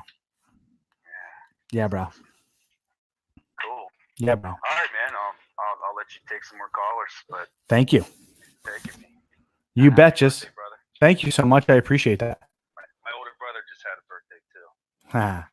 He's like 50, I think. What's up, older brother? Yeah, man. Good shit. All right, bro. I'll see you on Sunday for sure, or tomorrow. Yeah. Yep. All right, bro. See ya, dude. Peace out. What? Excuse me. Oh, goodness. Well, I don't have any more callers. Unless you guys want to call in, I'll post a link in the chat again. I'll give you guys 2 more minutes to call in. Like I said, 2 more minutes. In that meantime, oh, man. Yeah. I don't know why my biceps are so tight today. Probably a mixture of doing them 2 days ago and jiu-jitsu. These girls, what's going on with these girls today, man? I mean, granted, it's only 6:30, but come on. It's Daddy's birthday. You need to bring him some young punani. Let's do it. Let's see. I think Mercury's still in retrograde or some shit. Oh, shit. Where's that other Canadian girl at? Say what it is. Fuck it. I'll swipe. I might have to. Oh, hey now. I might have to order her in. I might have to go with what's it called? Daniel. Thank you very much. Good man.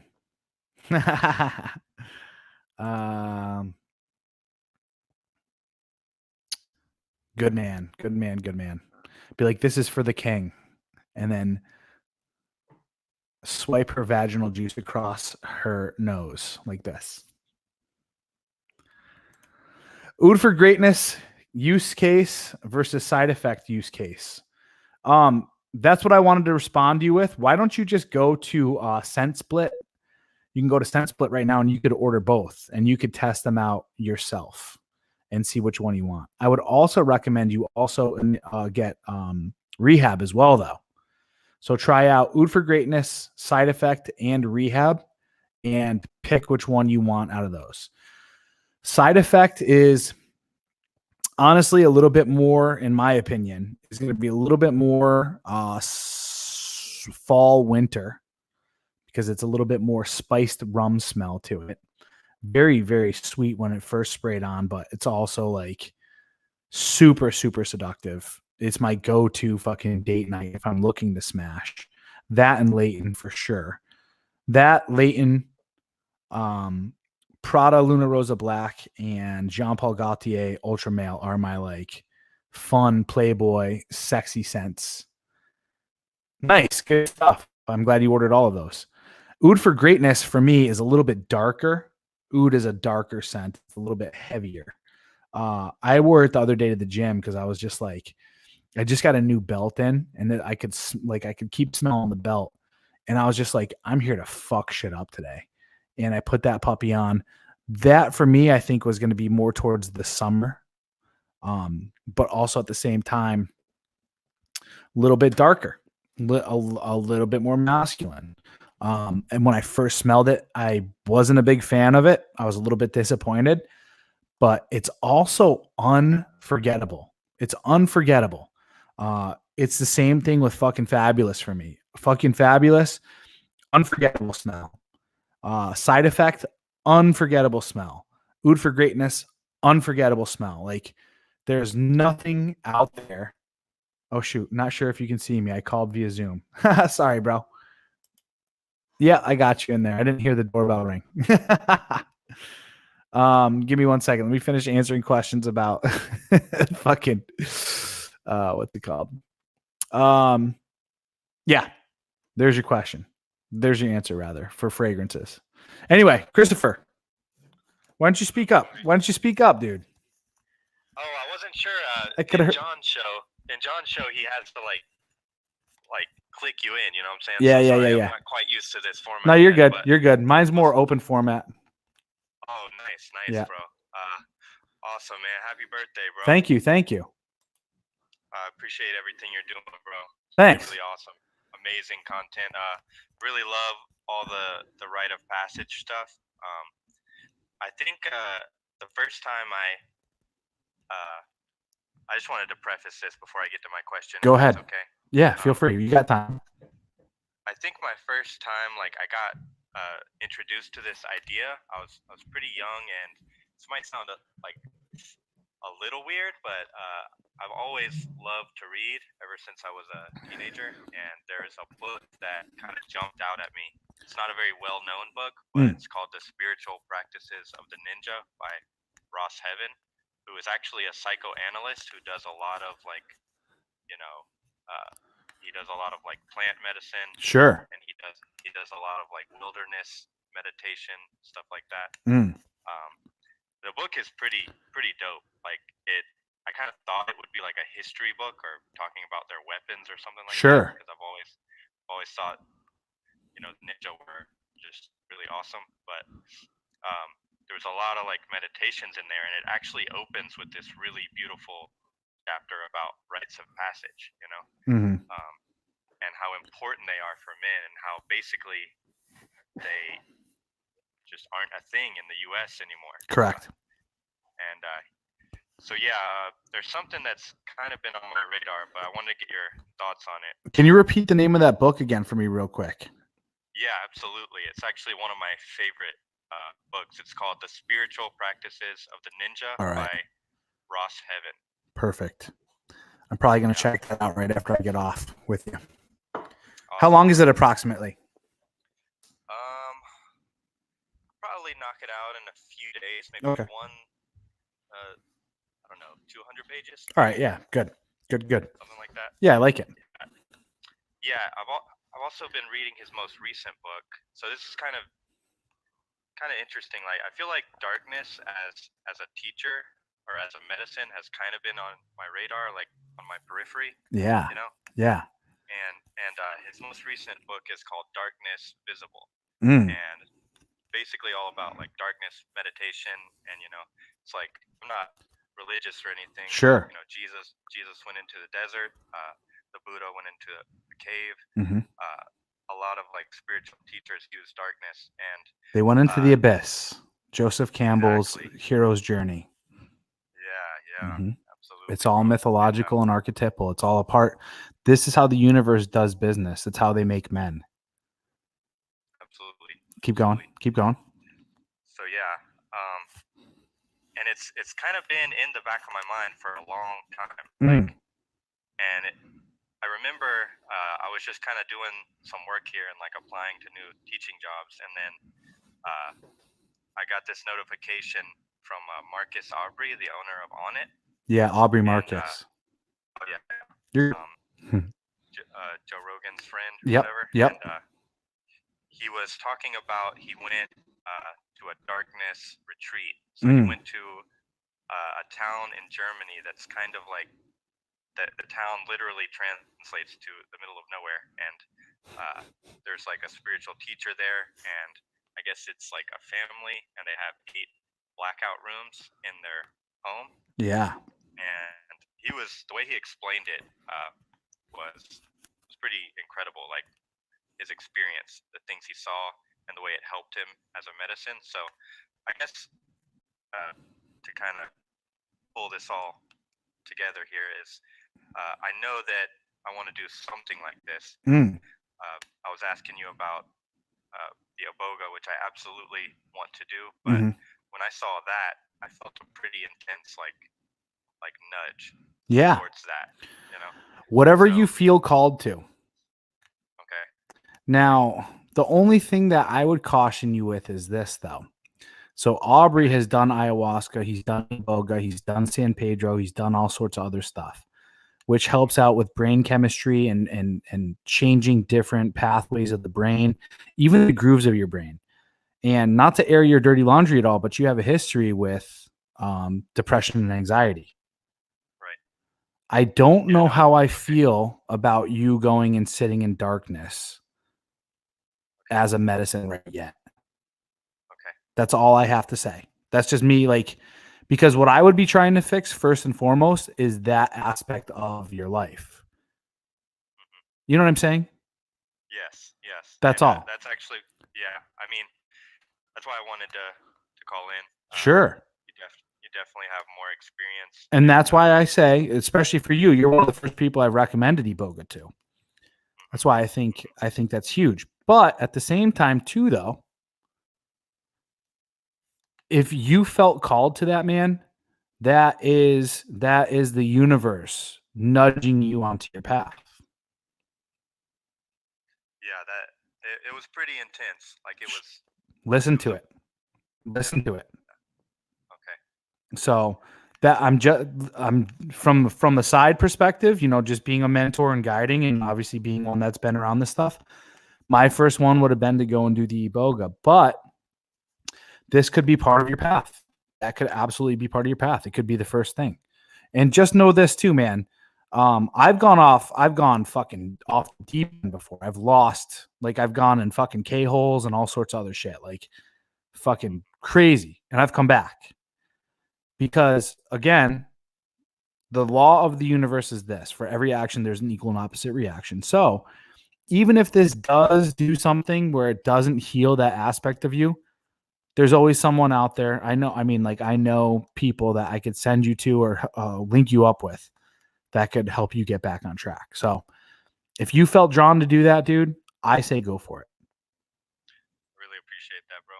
Yeah, absolutely. And you know, I don't mean this as a victim at all, but no, there is some things that are just like, you know, like OCD is still kind of a problem.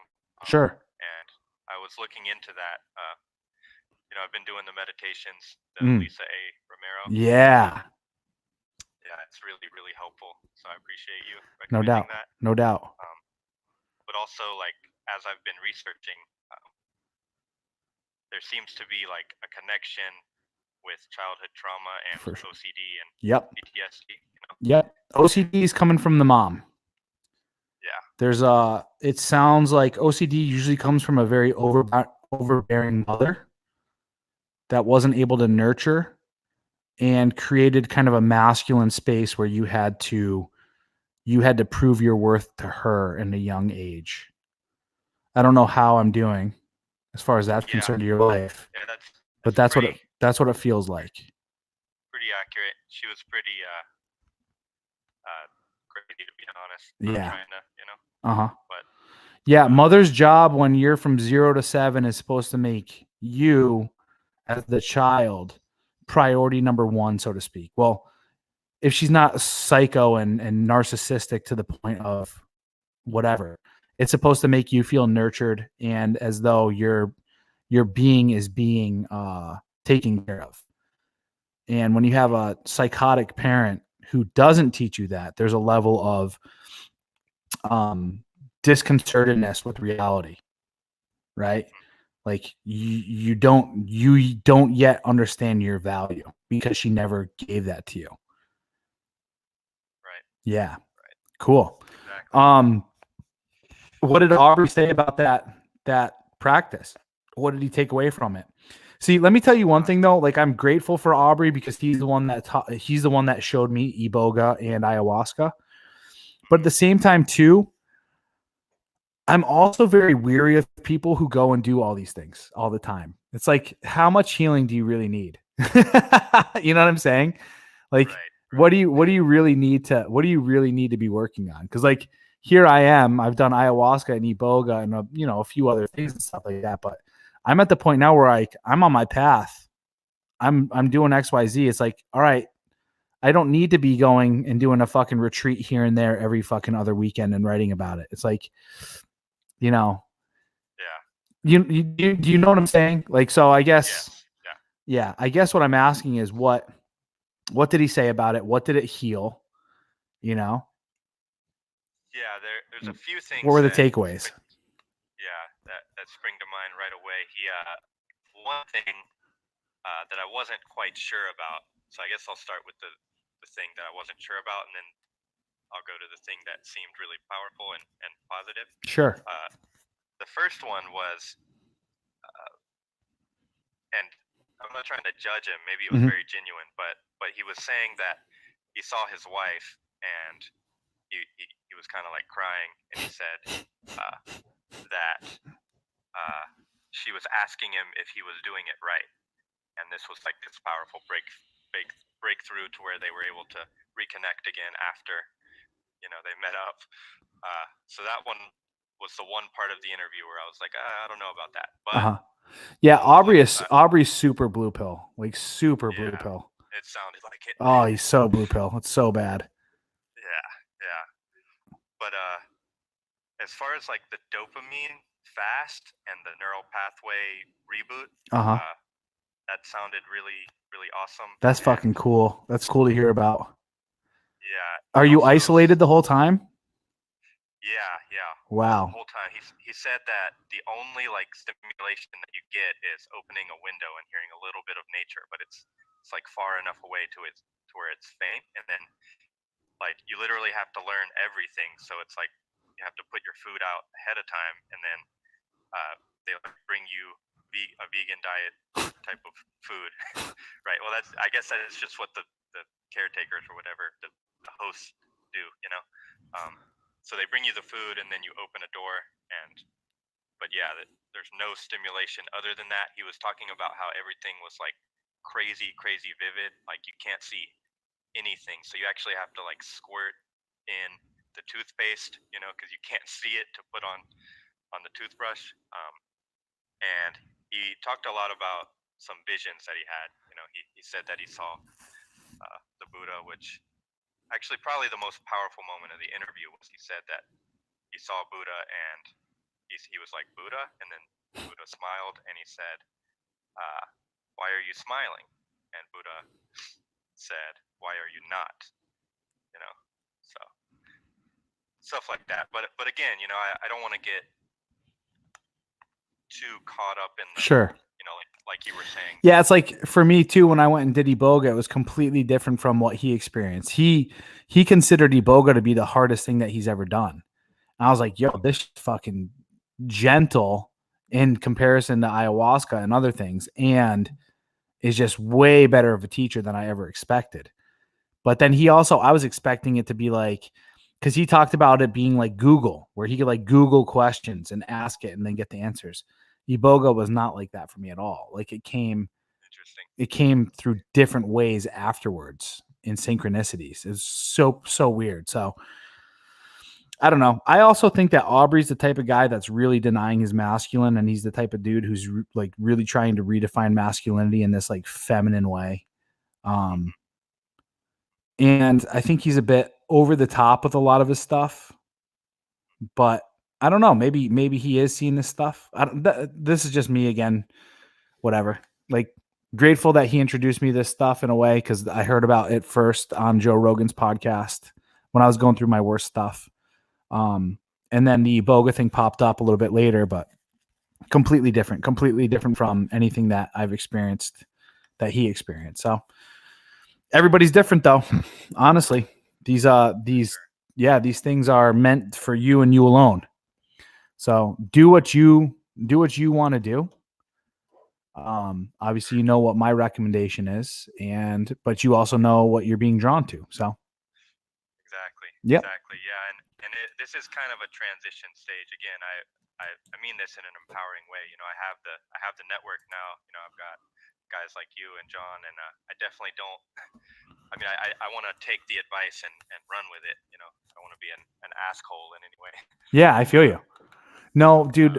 Anytime I've given you advice, you've always run with it. So, you know, Appreciate it, bro. absolutely. And at the same time, too, I'm not your master, so you don't have to. You know what I mean? Like, whatever I dictate, you don't have to do. It's just one of those things that this is what I feel. But we're both human, so it's cool. Yeah, well, you're doing a lot of good work, bro. I do Thanks. look up to you a lot. Thank you. Yeah. Very much appreciate that. Absolutely, bro. Anytime. I just wanted to get your opinion because, as cool as it sounded, I wasn't familiar with that. I've never even heard of that, dude. That's fucking crazy, though. That is crazy. Yeah. Do I believe that you can get some stuff out of that? Absolutely. But I've also done stuff that's tried, true, and tested, and I know it works. So that's the other downfall here. You know? For Yeah. And then I guess you know, there's just the aspect of saving. So it's like it would be difficult to do both, I guess, in the same year span of a few months. Yeah, for sure. Yeah, one you got to travel to Germany, the other you got to travel to Costa Rica. Yeah, And which you're I in think I'm actually Asia. not that far from Germany. Right. So I'm kind of thinking that too. Well, I figured that's probably why you're leaning more towards it as well, because it's more accessible. That was definitely a factor. Yeah, absolutely. Hey, man, I get it. But yeah, bro, really excited about this year. Good. Good. Yeah. Yeah, that's a big difference from when I talked to you fucking 3, 4, 5 months ago, and life was closing in on you, and now you're getting there. You're getting there. You're doing the work. You're doing the hard stuff. You're digging in. You're digging in deep. Keep doing it. Appreciate it, bro. Yeah, dude. Yeah, keep man. doing it. And you got my email, and you know when I'm on live, so feel free to always pop in or hit me up. Absolutely, bro. Cool. Yeah, let me know, or I guess I'll check in with you if you end up getting that book. I would love to hear your thoughts on it. Oh yeah, that's right. It's called The Spiritual Practices of the Ninja, right? Yeah, Cool. Exactly. All right. By Ross Heaven. Perfect. All right, thank you so much. Yes, sir. All right, I'll see ya. Happy day again. Thank you.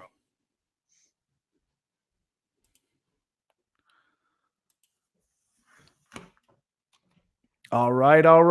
We're approaching the 2-hour mark at this moment. I will open it up for one more phone call if need be. The link is in the chat. Just a reminder that A Patriarch's Vision, Purging Feminism, is now available for pre-order on Amazon. If you just simply type in A Patriarch's Vision, Purging Feminism, you can pre-order the book at a discounted price. Uh-oh. Let me see what's going on here. I'm going to mute you, buddy. Sorry. Thank you, Code Bro. I appreciate that. Let's give you guys, because I know we're all lazy. Let's go ahead and, get that link for that pre-order in the chat. Keep on the lookout as well if you are part of the mailing list, because that link was sent out to you last night. As well, I will be sending some new updates for the hard copy. Oh yeah, the hard copy. So make sure you're checking your email. Don't just fluff off the emails I send you. Actually open them up and read them, Because they got some fucking pearls inside of them. They got some pearls. Isn't that right, Chance? We giving them pearls? Yeah, boy, aren't we? He's like, whatever, dude. I don't know what the fuck pearls are. I don't want that shit. Unless it's like fucking steak or something. All right, we got one more minute. One more minute for the phone lines to be open. If I do not get a caller within that 1 minute, I will call the show there. We are at 2 hours. Man, sitting on your ass for 2 hours is so weird. I don't like it. Ha ha ha ha. You're funny. God damn, dude. I was hoping for some girlies. Maybe I'll text. Yeah, maybe I'll do that. I don't like double dipping though. I don't like double dipping. I can get down on that. Let's do it. I'll call her up.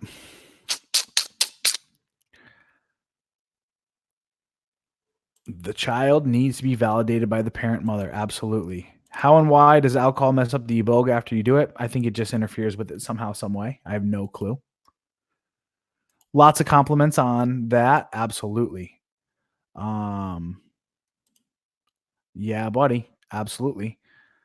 We are past that minute mark. Let me take a look at my Zoom to see if... Nope. No one has called in. Let's make sure, everybody, that we have hit the like. Let's make sure we've hit the like button. Also, after I finish up here, please, please, please stick around for a minute or two and leave a comment in the comment section. What that does is it helps promote the video.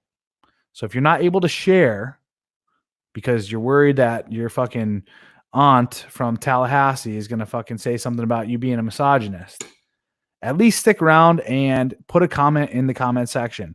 Yesterday, I said, why don't we go ahead and do the hashtag patriarchy? Very few people hopped on board with that. Very, very disappointed with your broke asses. So let's get some recommendations of some good hashtags or a good comment to throw in the comment section after we're done here. Let's see them. Anyway, with that said, I do also want to remind you guys that if you want to become part of the War Tribe, you might want to do so now, because after March 1st, I will be raising the price up to $30 a month, $30 a month, and $300 a year if you want access to that. If you join before March 1st, you will be locked in at the price of either $20 a month or $200 for the annual subscription. So please do head on over to www.thewartribe.com and become a member now. Every Sunday, I do a 2-hour live webinar with the gentlemen that are in the group, as well as we have a texting thread where you can have direct access to me via text, amongst the other men as well, and a forum where you can discuss any and all issues that you so desire. I am not seeing any hashtags in the comment section. So again, after the show is over, stick around for a couple minutes and put the hashtag patriarchy in. Call in Aaron. Talk. Yeah, right. No, I'm good. I'm going to send him a text, though, and show him my fucking dry aged steaks, what it is. Anyway, with that said, stick around. I'm ending it here. Comment in the comments section, not in the live chat, but in the comment section below. Hashtag patriarchy. With that said, I will see you guys tomorrow at 4:30. Adios.